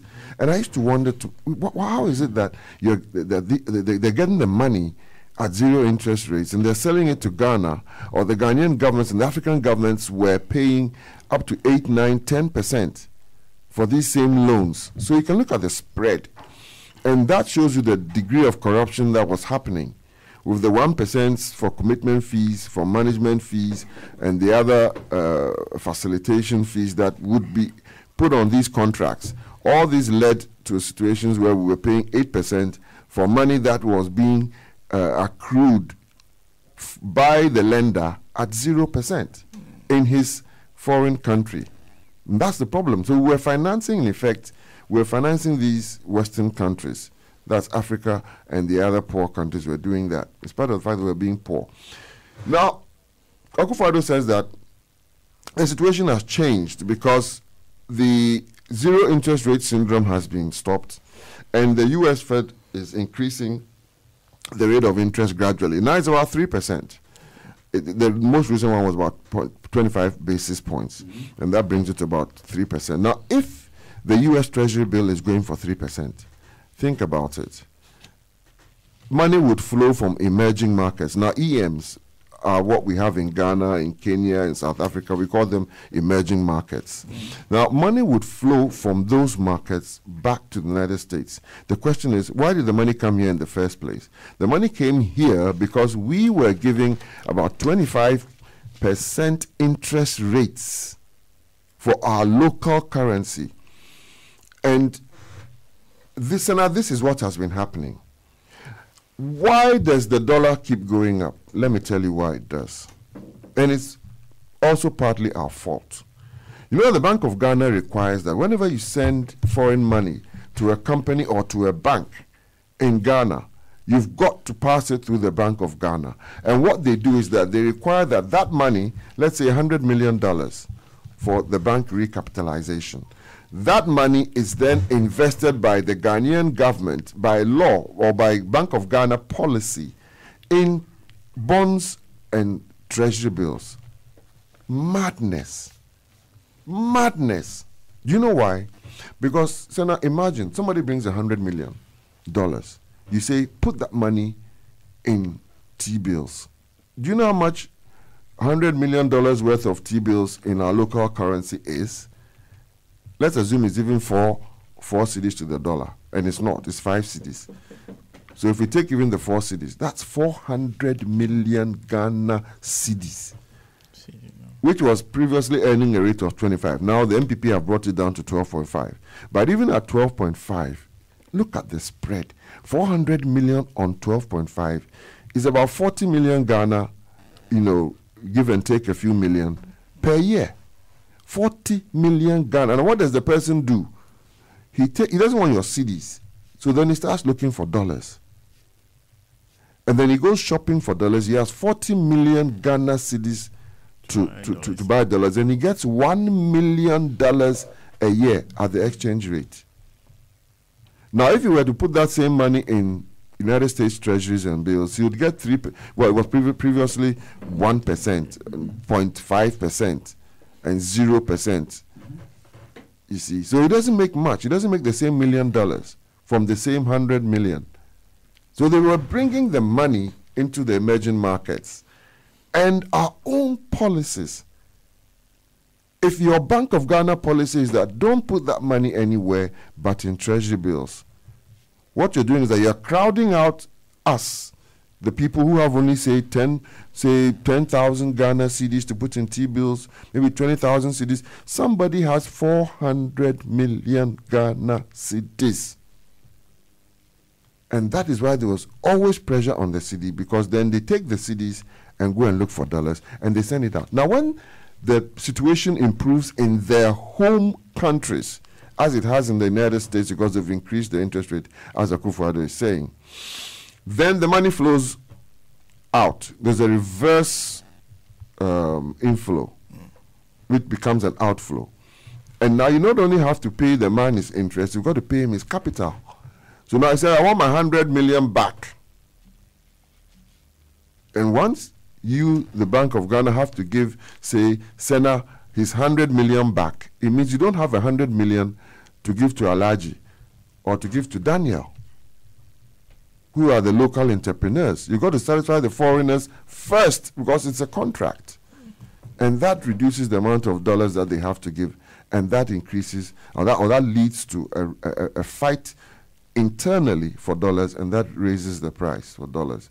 So Akufo-Addo is partially correct, but he's not entirely correct in saying that the rise in interest rates is responsible for the fall of the cedi and therefore bringing the hardships that we've been experiencing. Because it's due to policies. It's due to the policies of you. If you want dollars, you know what you've got to do. Bring up the rate of our investment in gold. Why are we at 6%? Why can't you send it to 50%? Now, if you send it 50%, I agree. There are going to be problems because the Western countries are probably going to try and instigate a coup in your country because it's affecting their because look at the people who are Goldfields. Goldfields is a huge multinational company. If you're looking at Barrington or even Barrick and these big companies, the amount of money that they have is equal or even more than the entire GDP of Ghana. Our GDP level now, 47. has it gone to 47? It used to be 30, but let's assume it's 47, as Alhaji is saying. Yeah, okay, so you rebased it and you're now 47 million. So 47 billion, sorry. How much is Jeff Bezos worth? He's one man and he's worth about that much or more. Now, you can't fight these people, so you've got to be clever about it. Sit down with them, talk to them, and negotiate. If you decide to take over the gold and the oil companies, what is the problem? The problem is that they would then withdraw their management and they would withdraw their technology. But these two things are both for sale, Senna.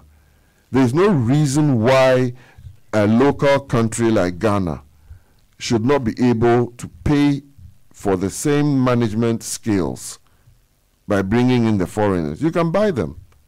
Set up your own company here and bring in all the management expertise that you need. If it's the technology, you can buy the technology. Technology is for sale. We are not on any blacklist. We are not on any sanctions list. So it is not that we cannot procure this technology. It's simply because those in power have been bought off. They know the solution. They are not stupid. Those in the MPP and in the council are not fools. They are not. They know exactly what to do. But they will not do it for several reasons, including the fact that they've been paid off. And I strongly believe that they must have been paid off. Now, if you are not engaging in the solutions that would lead to an increase in your foreign exchange, which would then lead to the availability of the foreign exchange locally, which would then lead to the local businessman and the market woman and the other companies having better access to the foreign exchange because you cannot produce the goods and services that you require and that you can buy in cities, and you've got to get those goods and services in dollars, then you are partly to blame. The strong, decisive action that you've got to take as an African country, as a third world country, is like as Venezuela did.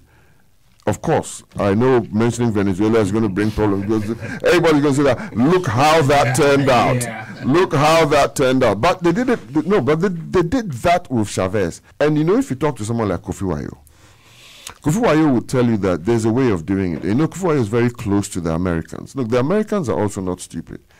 They are parasites. Yeah.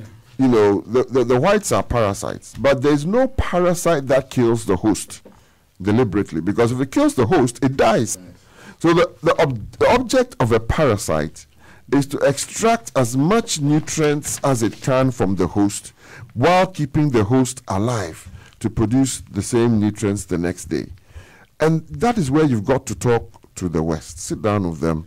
They're not going to just agree, but you've got to have a mechanism, a way. We have it. In the NDC, we've developed this mechanism and this strategy, which after 2020, we're going to adopt to solve this problem, because that is the root problem. Anything else we're talking about is superficial. If we don't tackle the lack of control over our exports, our resources, we're never going to solve this problem. And you see, Senna, I know we have time. That's why I'm talking a lot, you know. And you have some of my time. Yes, I'm not an economist. I see. Because unfortunately, I'll have to leave after this, and then leave it to Alhaji and Batidam to Daniel to take over. But you see, this problem is conflated by our population growth, and that is why ex-President Rawlings hit on the right strategies when he said, control your birth. But it looks as if the MPP came and through President Kufuor, they said, oh, a warrior. So they started bringing in, they got monies for pregnant women, and the resultant population explosion is leading to what we have today. The most frequently used analogy is where you have a household where only the father or the husband is producing or has the disposable income. Now, let's add them. Nowadays, we're in the era of feminism, so let's say the mother too is also contributing something. The two of them are contributing. Let's say they have one child on a salary combined of 10,000 Ghana. So now, can you imagine what they can do for that one child with 10,000 Ghana? A lot. Send that child right up through to university. Now, let's change the parables. Let's let's assume that now that same family, husband and wife, with 10,000 Ghana, both contributing, and now they have 10 children. The obvious result is that some of them are going to get left behind, because that 10,000 cannot pay the school fees, even if they get to university, which is I think for state universities about 4,000 Ghana cedis a year. When you're looking at the private universities, if you're doing law, for example, Mount Crest, the fee there is now 12,000 Ghana. For Kumasi UST, it's Faculty of Law, it's 9,000 Ghana. For Legon, fee paying for law is 9,000 Ghana. So 9,000 Ghana for one child per year. That's all the money gone. So what happens to the other 9 children? So that's the situation we're facing. If we do not control population growth, given the fact that we are facing declining revenues in terms of our forex earnings, conflating that with the increasing and appreciating levels of population, there will be an explosion within, I would predict, the next 20 years. Something has to give. You know, there's a saying, can you square a circle? Just draw a circle.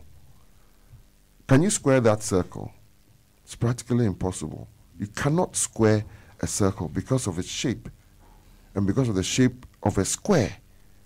And that is what we are trying to do, not just in Africa and in Ghana, but by the MPP government, by not appreciating the fact that they've got to start talking to our people about population control. They've got to why did China become what it was? When China realized that they were becoming economically prosperous, one of the things they did was to limit each family to a child.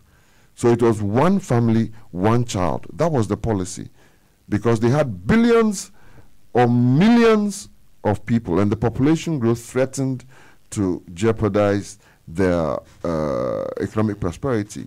Why are we looking, with our arms folded when these basic problems can be adopted to solve the question? Now, when it comes to also the difficulties that we are facing, apart from the fact that the dollar is increasing, we also have rampant government expenditure as another factor, another cause.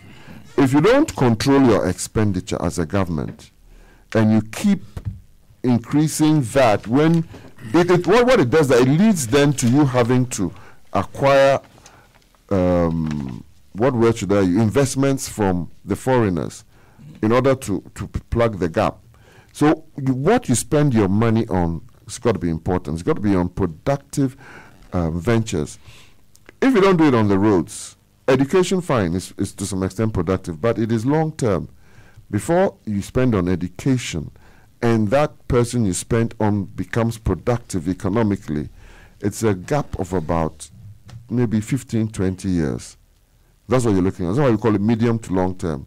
But you've got to have short-term projections and short-term projects which will reimburse your expenditure so that you can balance your books, balance the budget, and then not have a deficit. Now we're doing too much deficit financing.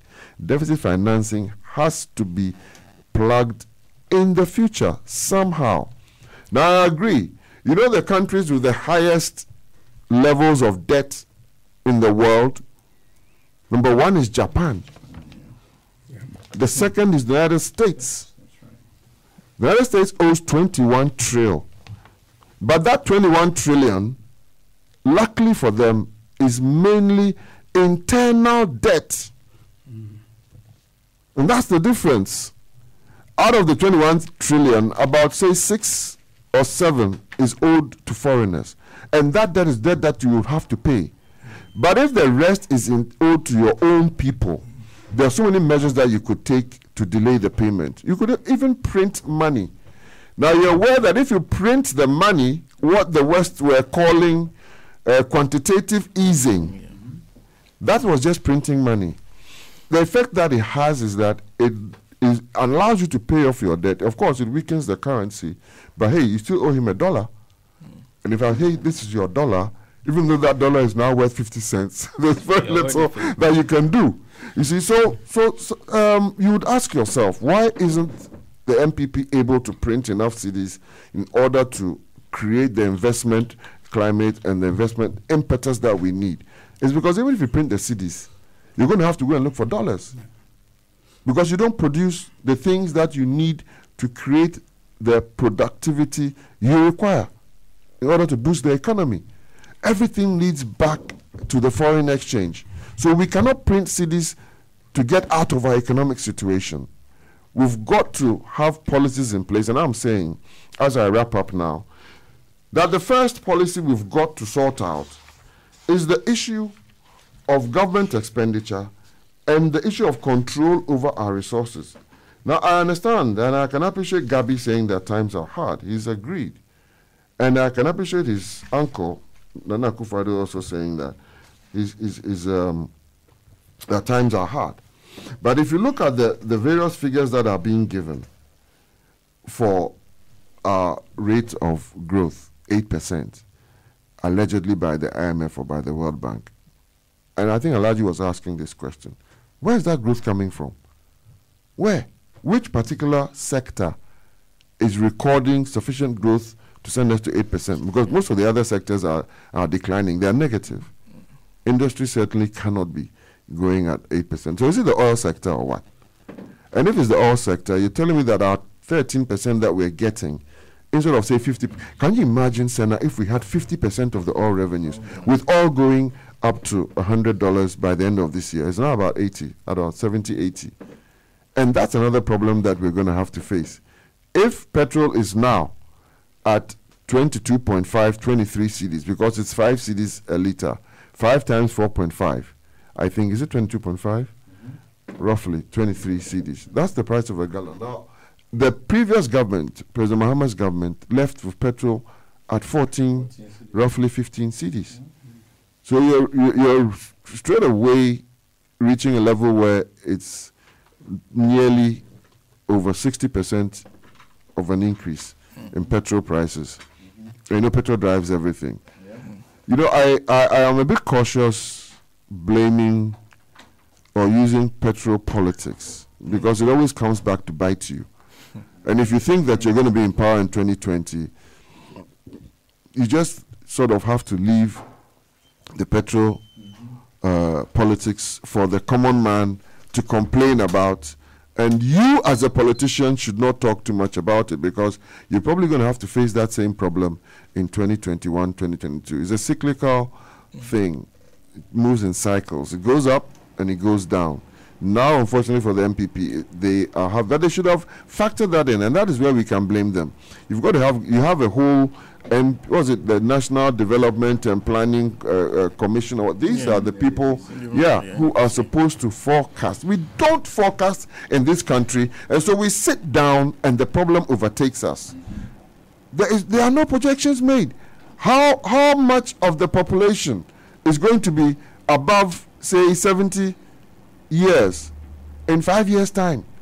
But when they're above 70 years, they cannot work, and if they cannot work, then it means those who are working will have to support them and support the social security payments that these guys would be taking. We don't do these kind of. How much rice are we going to need by the end of next year? How much can we grow? How much sugar are we going to need? And stuff like that. We don't do those projections, and I think that is about time. That Senna, the Akufo-Addo government has to sit up and start to fulfill the promises that they gave the people of this country. And Laura, since you have indicated that you may be departing as early, I was wondering if you can just briefly comment on the last topic that has to do with what happened up north, where the vice president went to distribute relief items, and it turned out they were unwholesome. Yeah, isn't that where Abu Ramadan is? Isn't he at Nadmo? Yes. Yes, Abu Ramadan is at yeah, Nadmo. that's his brother-in-law. Right. Yes. That's exactly right. And you mean Abu Ramadan, with all his protestations about the way the NDC government was being run, sat down and allowed his brother-in-law to distribute expired items. I mean, that there's a whole chain of events that would occur there. When did they acquire the items? How come they were kept for so long that they became expired? Were they acquired relatively close to the expiry dates, and therefore they were given at a discount, yet priced at the maximum, and therefore somebody made the difference and put that difference in his pocket? Because, and how come they didn't check? It shows, you see, it shows the casual behavior that our state officials engage in. Senna, nobody bothered to check. Oh, this is sugar. This is rice. Who cares? This is oil.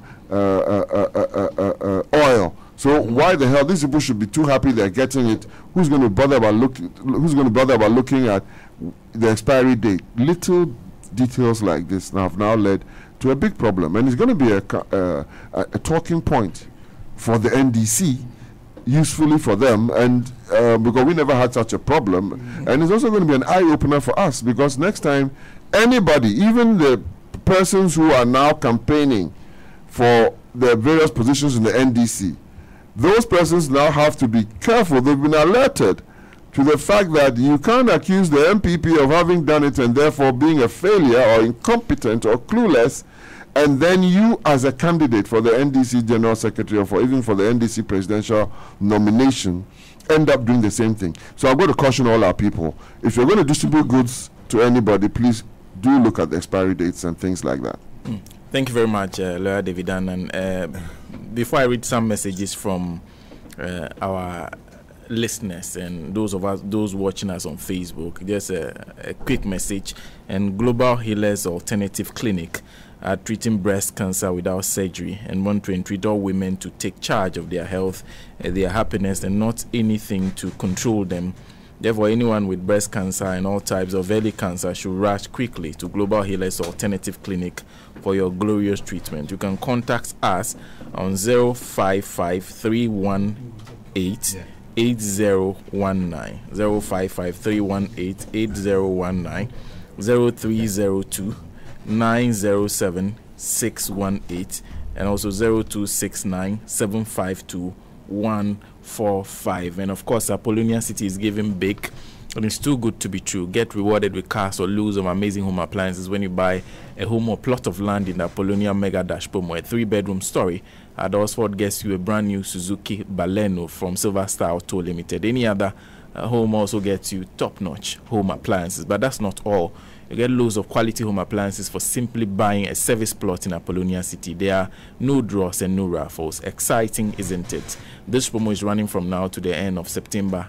Everyone wins in Apollonia City's Mega Dash promo. Visit www.apollonia.com.gh Mega Dash or call 0275 577 5777 for more details. You can also send an email to sales@apollonia.com.gh. Terms and conditions apply. And just a couple of messages we have received on the topic we are discussing currently, and also the one we discussed earlier. And this one is from Koblavi of Pokwasi, Benghazi. Says it's not because the special prosecutor, the person of Honorable Alamisi Amido, does not have resources to begin his work. The truth is, he has not found any corrupt person in NDC upon all the noise some MPP members made against our members, and that's coming from him. And maybe a couple more on our WhatsApp platform. That's 0233 995905 on the corruption topic. A lot more people are still commenting on it. And AU Farouk Tamali says, good morning to you. Honorable Martin Amidu has seen nothing yet. More frustration will hit him soon because this corrupt MBP appointees will not allow him to work. And this one, please, Senna, that one may have to come later because it's raising another topic. As it's done in 2016, August, IMF projected Ghana economy to grow by 8.5% in 2017 per the measures the NDC government at the time had put in place, irrespective of the party that will be in government after the December polls. Now, the gross domestic product has grew by the projection of IMF, and this super incompetent government is taking credit for it, but discerning Ghanaians know best. Now, just last 2 months ago, $400 million has been injected into the system. Yet the economic hardships still remain unchanged and unbearable for the ordinary Ghanaian. This same Vice President, Dr. Alhaji Mahamudu Bawumia, told the whole world how incompetent, insensitive, and visionless President Mahama was when the cedi was at 4 cedis 20 pesos to the dollar. Today, the dollar is hopping around 4.86 pesos. Bawumia again told the whole world he has arrested and logged the dollar and handed over the key to the IGP. However, the cedi is not only depreciating against the dollar, but major currencies such as CFA francs, the Nigerian naira, and today 1 pound under Mahama was 1 cedi to 5 cedi, 1 pound to 5 cedi 20. Today is 6 cedis 30. In fact, the hardships in the country is so unbearable. Therefore, the dead dog must be hanged. Come 2021. That's from Exit Donla and Mr. Batidam. Okay, Mr. Batidam is ceding the topic to Alhaji Haruna Rashid. Yes. Okay. Yeah, so Alhaji. Thank you, Senna. On this issue about the hard times that our President Nana Akufo-Addo has admitted to, I think is something that we really need to take note of. And I'd like to come at it from, again, the ordinary man's point of view. Okay. You know, the ordinary Ghanaian, the market woman, the trotro driver, the taxi driver, the teacher, you know, not the elite, because at the end of the day, the economic policies and decisions that any government makes has a huge impact. It has the most impact on the ordinary Ghanaian because they do not have any way of cushioning that decision. You will recall that President Nana Akufo-Addo said he will transform Ghana if given a chance in 18 months. Well, we are almost into 20 months now, not 18 months. And, you know, when they started, there was a lot of talk about, oh, give them time. It's only 3 months. It's in early days yet. It's only 1 year. It's only this. Well, guess what? We are almost halfway through the term. And what have we seen? What is the, you know, Hassana or Bature or Yakubu or, you know, Ifwa on the street? What are they feeling? What is it when you go to Nima Market right now, Malata Market or Medina Market, and you go to buy an alonka of kokonte? I can tell you specifically in Nima, an alonka of kokonte has gone up from 6 cedis to 10 cedis. An alonka of maize flour, the one that is used to make tuanzafi, which is, you know, a staple diet for us, the Zongo people. Okay, tuanzafi. It has gone from 8 cedis to 14 cedis in just the last 2 months. Okay, and it is no secret if you know you ride the trotro or you're a taxi driver, you're a trotro driver, or you commute using the trotro, you will know that fuel prices have gone up. You know, from the 14 cities during the time of former President John Mahama to now about 23 cities. Specifically, it's now at 5 cities, 10 pesos a liter of petrol. 5 cities, 10 pesos a liter of petrol. And you know the impact that the price of fuel has on everything else. Food prices, you know, just about anything. All of this, you know, comes into the issue of the hardship that people are feeling. People are feeling the pinch, the pain, the ahutre, the misery. The misery index, when you take in the fuel, the electricity prices, you take in the food prices, the misery index is only going up and up and up and up. Under this competent, incorruptible government, so-called. So the issue is, what happened? Where are the promises that were made to us? The promises of industrialization, increased productivity, the promises of plugging the holes, of protecting the public purse to make sure that you don't have leakages, as it was alleged to be the case under the previous government. What do we find? We find even more. These are not leakages, these are spillages, huge. You know, spillages of, we have reports of, you know, ministers paying themselves, you know, rent, some huge amounts of money in rent and other things. But, you know, let's stick to the Gari and Kinky issues. The Gari and Kinky issues being, you know, how much it costs an ordinary family to put food on the table.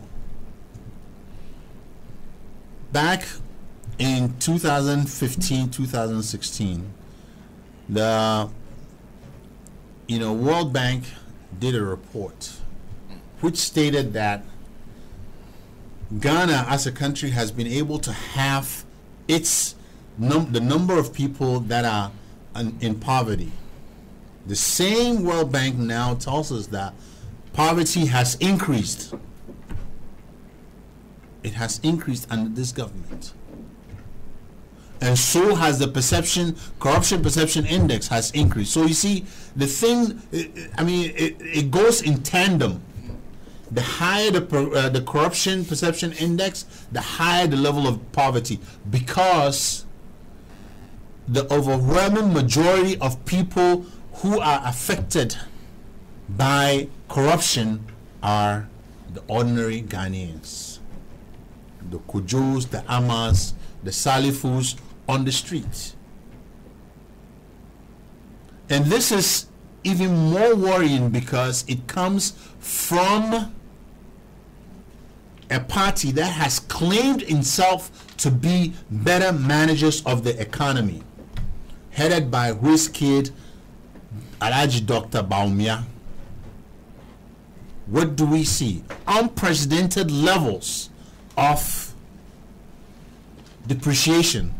Never in the history of Ghana has the city reached a level of 5 cities or more. But right now, that's what we're looking at. The city and the fuel prices are chasing each other.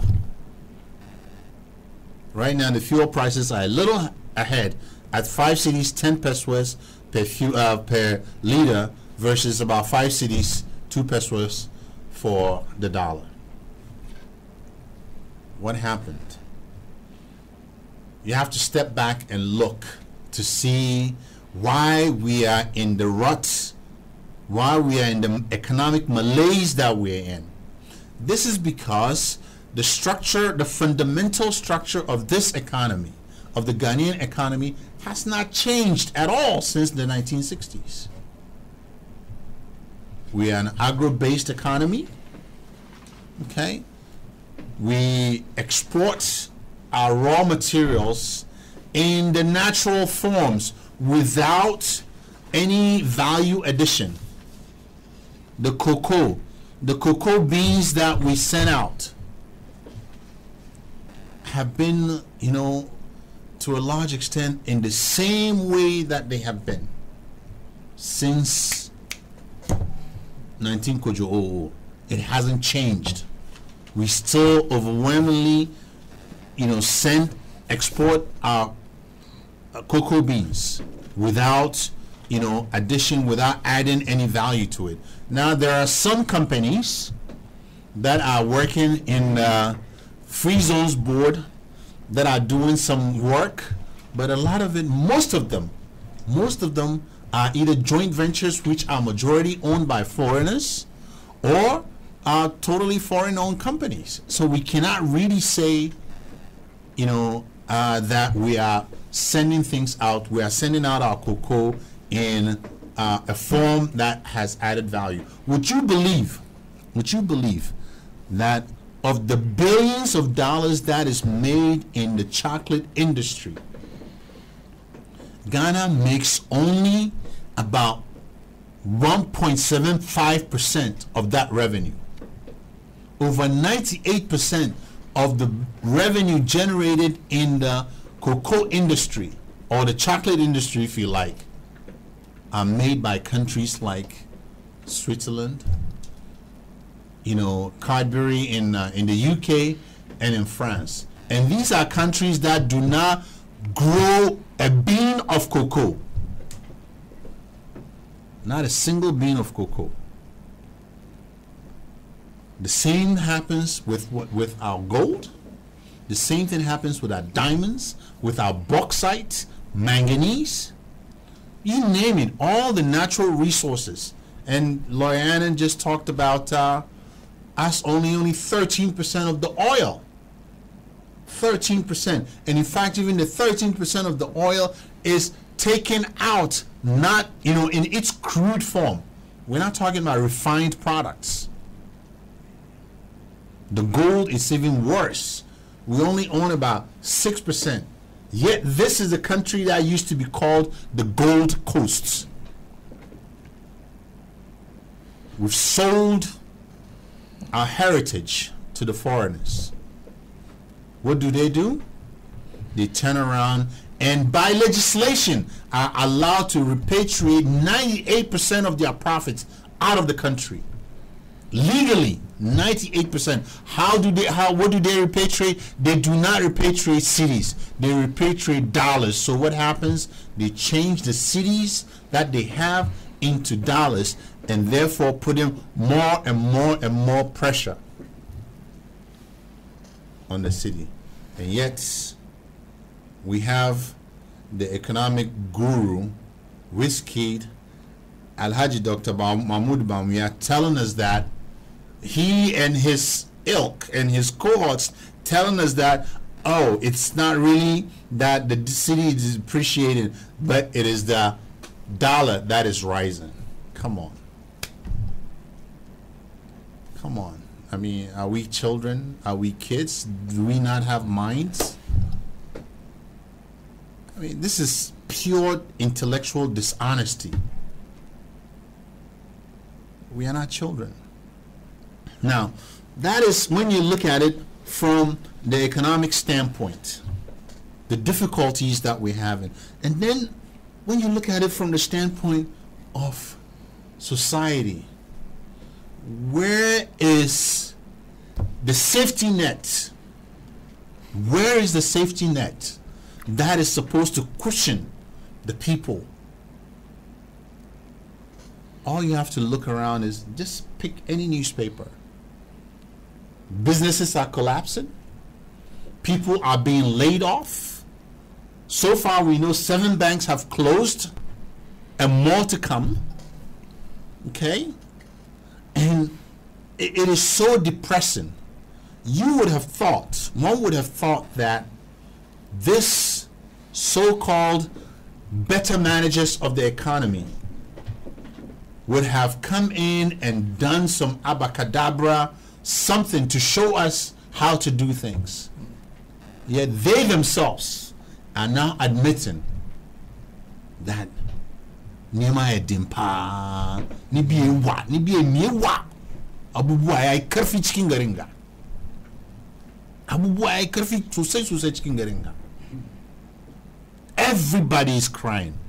Everybody is suffering. As Dr. Mahmoud Baumia said before, women are suffering, children are suffering, trotro drivers are suffering, taxi drivers are suffering. Everybody is suffering under his management. And he is supposed to be what? The chairman of the board of the economic management team. Where is the beef, Dr. Baumia? Where is the beef?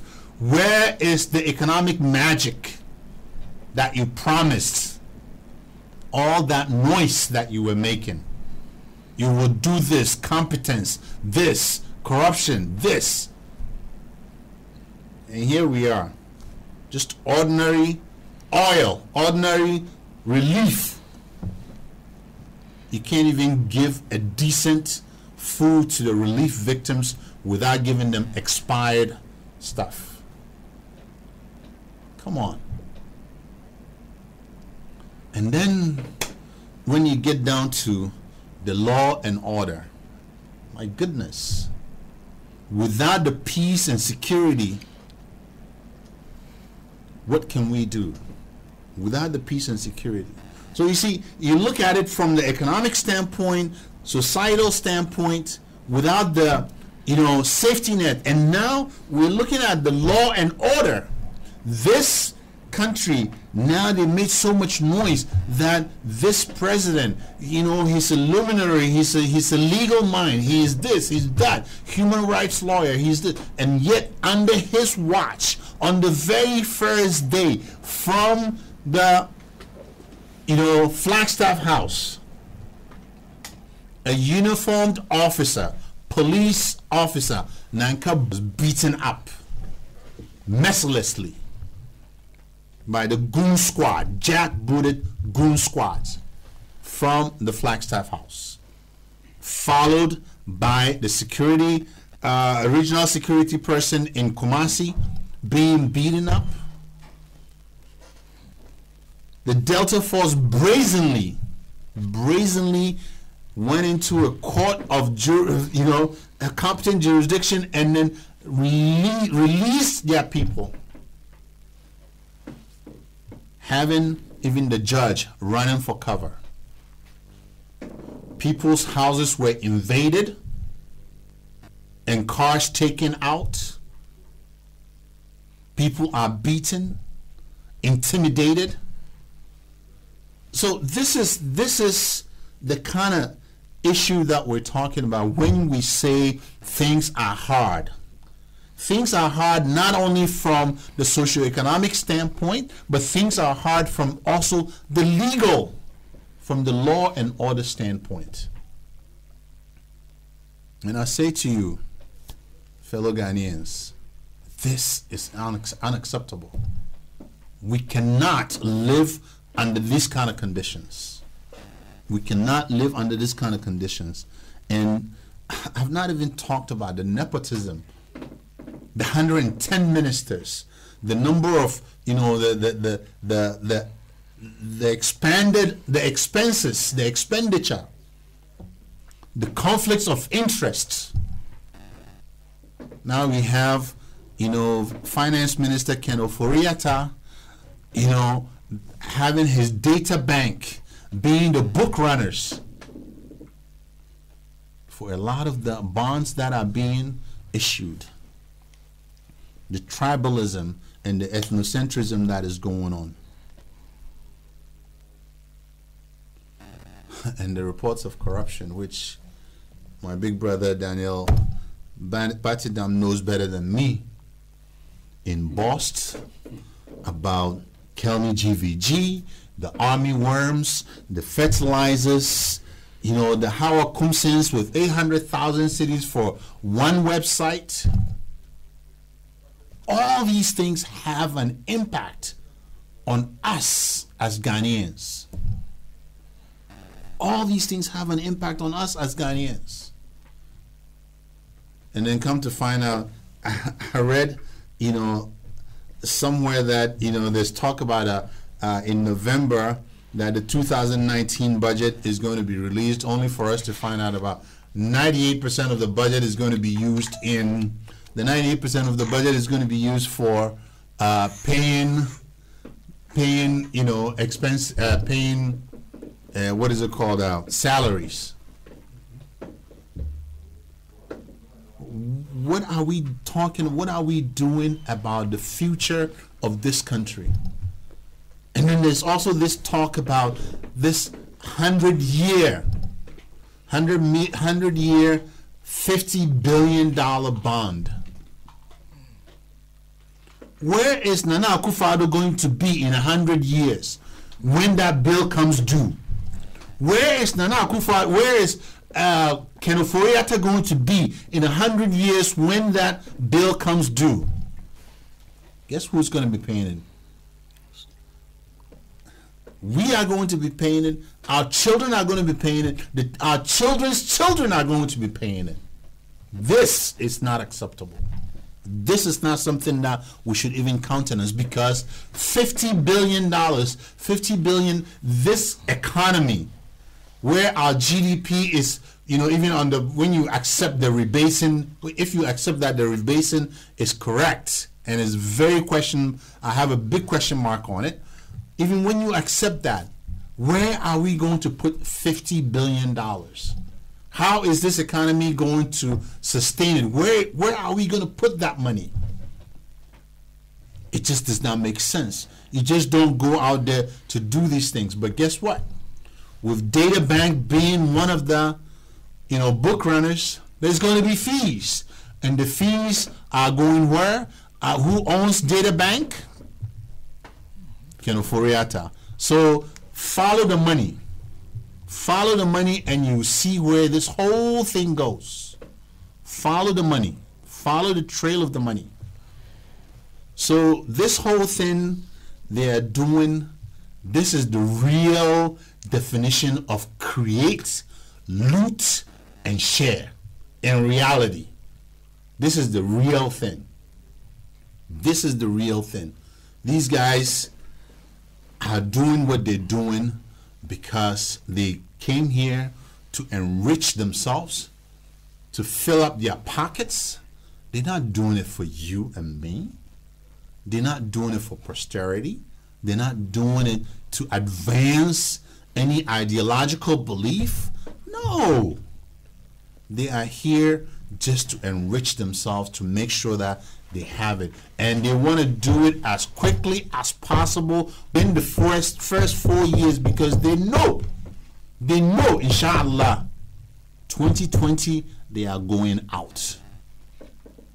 They know they are going out. So, you know, in conclusion, let me just say that people are suffering. Ghanaians are suffering. Market women are suffering. The truck drivers. The taxi drivers, teachers are suffering, especially our nursing trainees are suffering. They have not been paid. Our teacher trainees are suffering. So many people are suffering. All the things that they said was not a good thing. Even Professor Ade now is coming around to say that, oh, perhaps we should look at the nursing trainee things and then give it back, go the way that the NDC was going. Ladies and gentlemen, I mean, the facts speak for themselves. This is not an NDC thing or MPP thing. What it is that this is all on the shoulders of the MPP. The buck stops with President Nana Akufo-Addo and his number 2 man, Dr. Alhaji Mahmoud Bawumia, who is supposed to be the chairman of the economic management team. And I will say that it's a complete failure, because he has not given us the relief. He has not given us the industrialization that they talked about. They have not been able to give us the goods. They have not been able to deliver the goods. People are jobless. The youth are crying. And look at their management of free SHS. For God's sake, just look. And it's not even free SHS because it's not free. I support the idea of free SHS. Good educational standard. But for education, an Ima boy like me will not be sitting here. So I support education 100%. I support education 100%.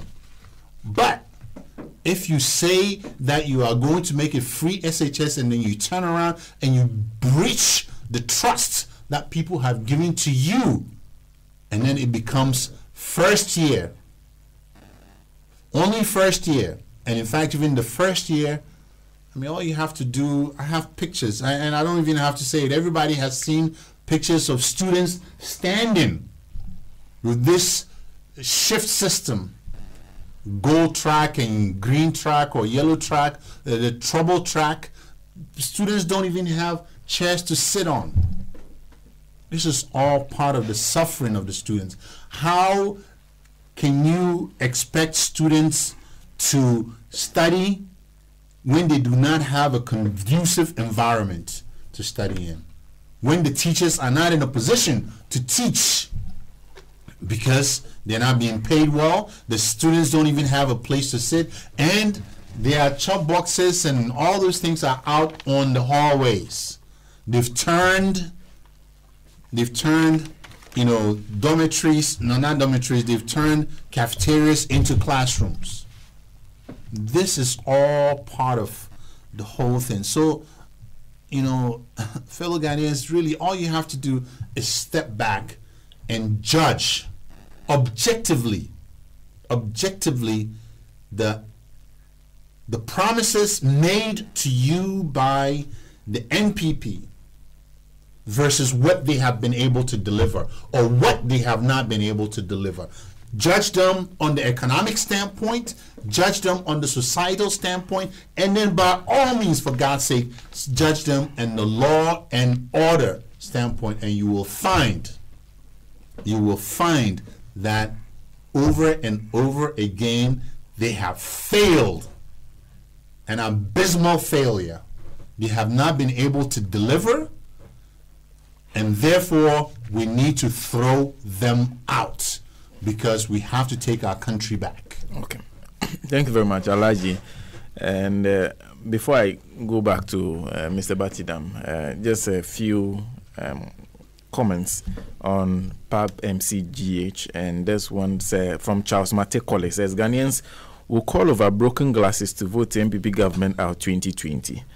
Bonyo Justice says MPP has lost the fight against corruption. No more shouting of corruption in power because they are very corrupt. Just 19 months in government. Thank God they have taken off NDC's baggage. Amidu. And Jacob Ohini says this government. That's all he says. Parkway you too says, I'm surprised Dr. Bawumia still attribute the depreciation of the cedi to external pressures when collapse of indigenous banks and the economy is in a mess. Why won't your own people send their money abroad when the fundamentals of the macroeconomy is weak? The exchange rate will expose you. Awuku Maso says, please, this one, he says, when Dr. Bawumia was working in Zambia, the people there were buying a loaf of bread for 50 cedis.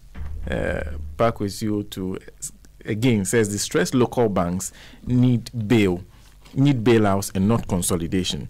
A good manager of the economy will rather bail out a local bank by buying preferred stock and also become the majority shareholder for which dividends will also be paid. The moment you consolidate banks, job losses are short. So I was surprised that BOG governor there I was surprised when the BOG governor assured there will be no job losses. Clueless and super incompetent managers of the economy. Ajay Enum No Lie says, good morning, Alhaji and Alhaji, the mother of all talk show. Matinamidu. You chose evil over good, so you deserve this treatment.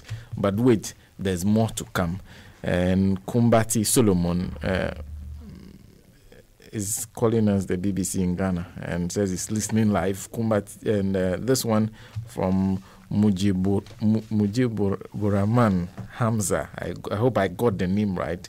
And says, good morning, greetings from Bronx, New York. May Allah bless your Radio Gold and may Allah save our homeland Ghana from this NPP. Mr. Batinam. Well, thank you very much. I had earlier said I'm not an economist, but that was on a lighter note because I think everybody is an economist of some sort. Yeah. Actually, when we talk about the national economy, it is the aggregation of our individual economies. Yeah. And all of us sitting here, we manage our own affairs. We have families and homes to manage. We have a whole lot of personal and private and sometimes communal responsibility. So nobody can say that he has no sense of what an economy is.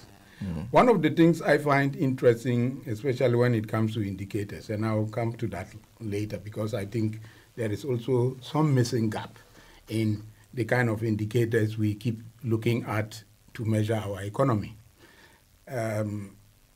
But just to start from a point of asking the question, what has happened to all the projections prior to the 2016 elections by all the international organizations and institutions, including the World Bank, that Ghana was on the right path to achieve better economic performance from 2017 onwards? What has gone wrong? I think it is important for us to ask those questions. You see, one of the things we like doing as a people is to live in denial and to refuse to go to the root cause or root causes of our problems. Of course, I am an advocate of accountability. I am an advocate of change. I am an advocate of responsible governance. And so if the people of Ghana at some point think that the government they elected is not delivering their needs, is not responsive enough and decide to change, fair enough. But I have a belief, and a strong belief at that it was on the basis of the fundamentals and the foundation that had been laid over the last couple of years, and that can be as far as 10 years back, but also it can be just 5 years back, which means it's not about just the NDC time, but it could also stretch up to the time of Kufuor, that we have been laying some kind of foundation that everybody saw before the 2016 election that we could then take off. So we must be asking serious questions. Why are we not taking off?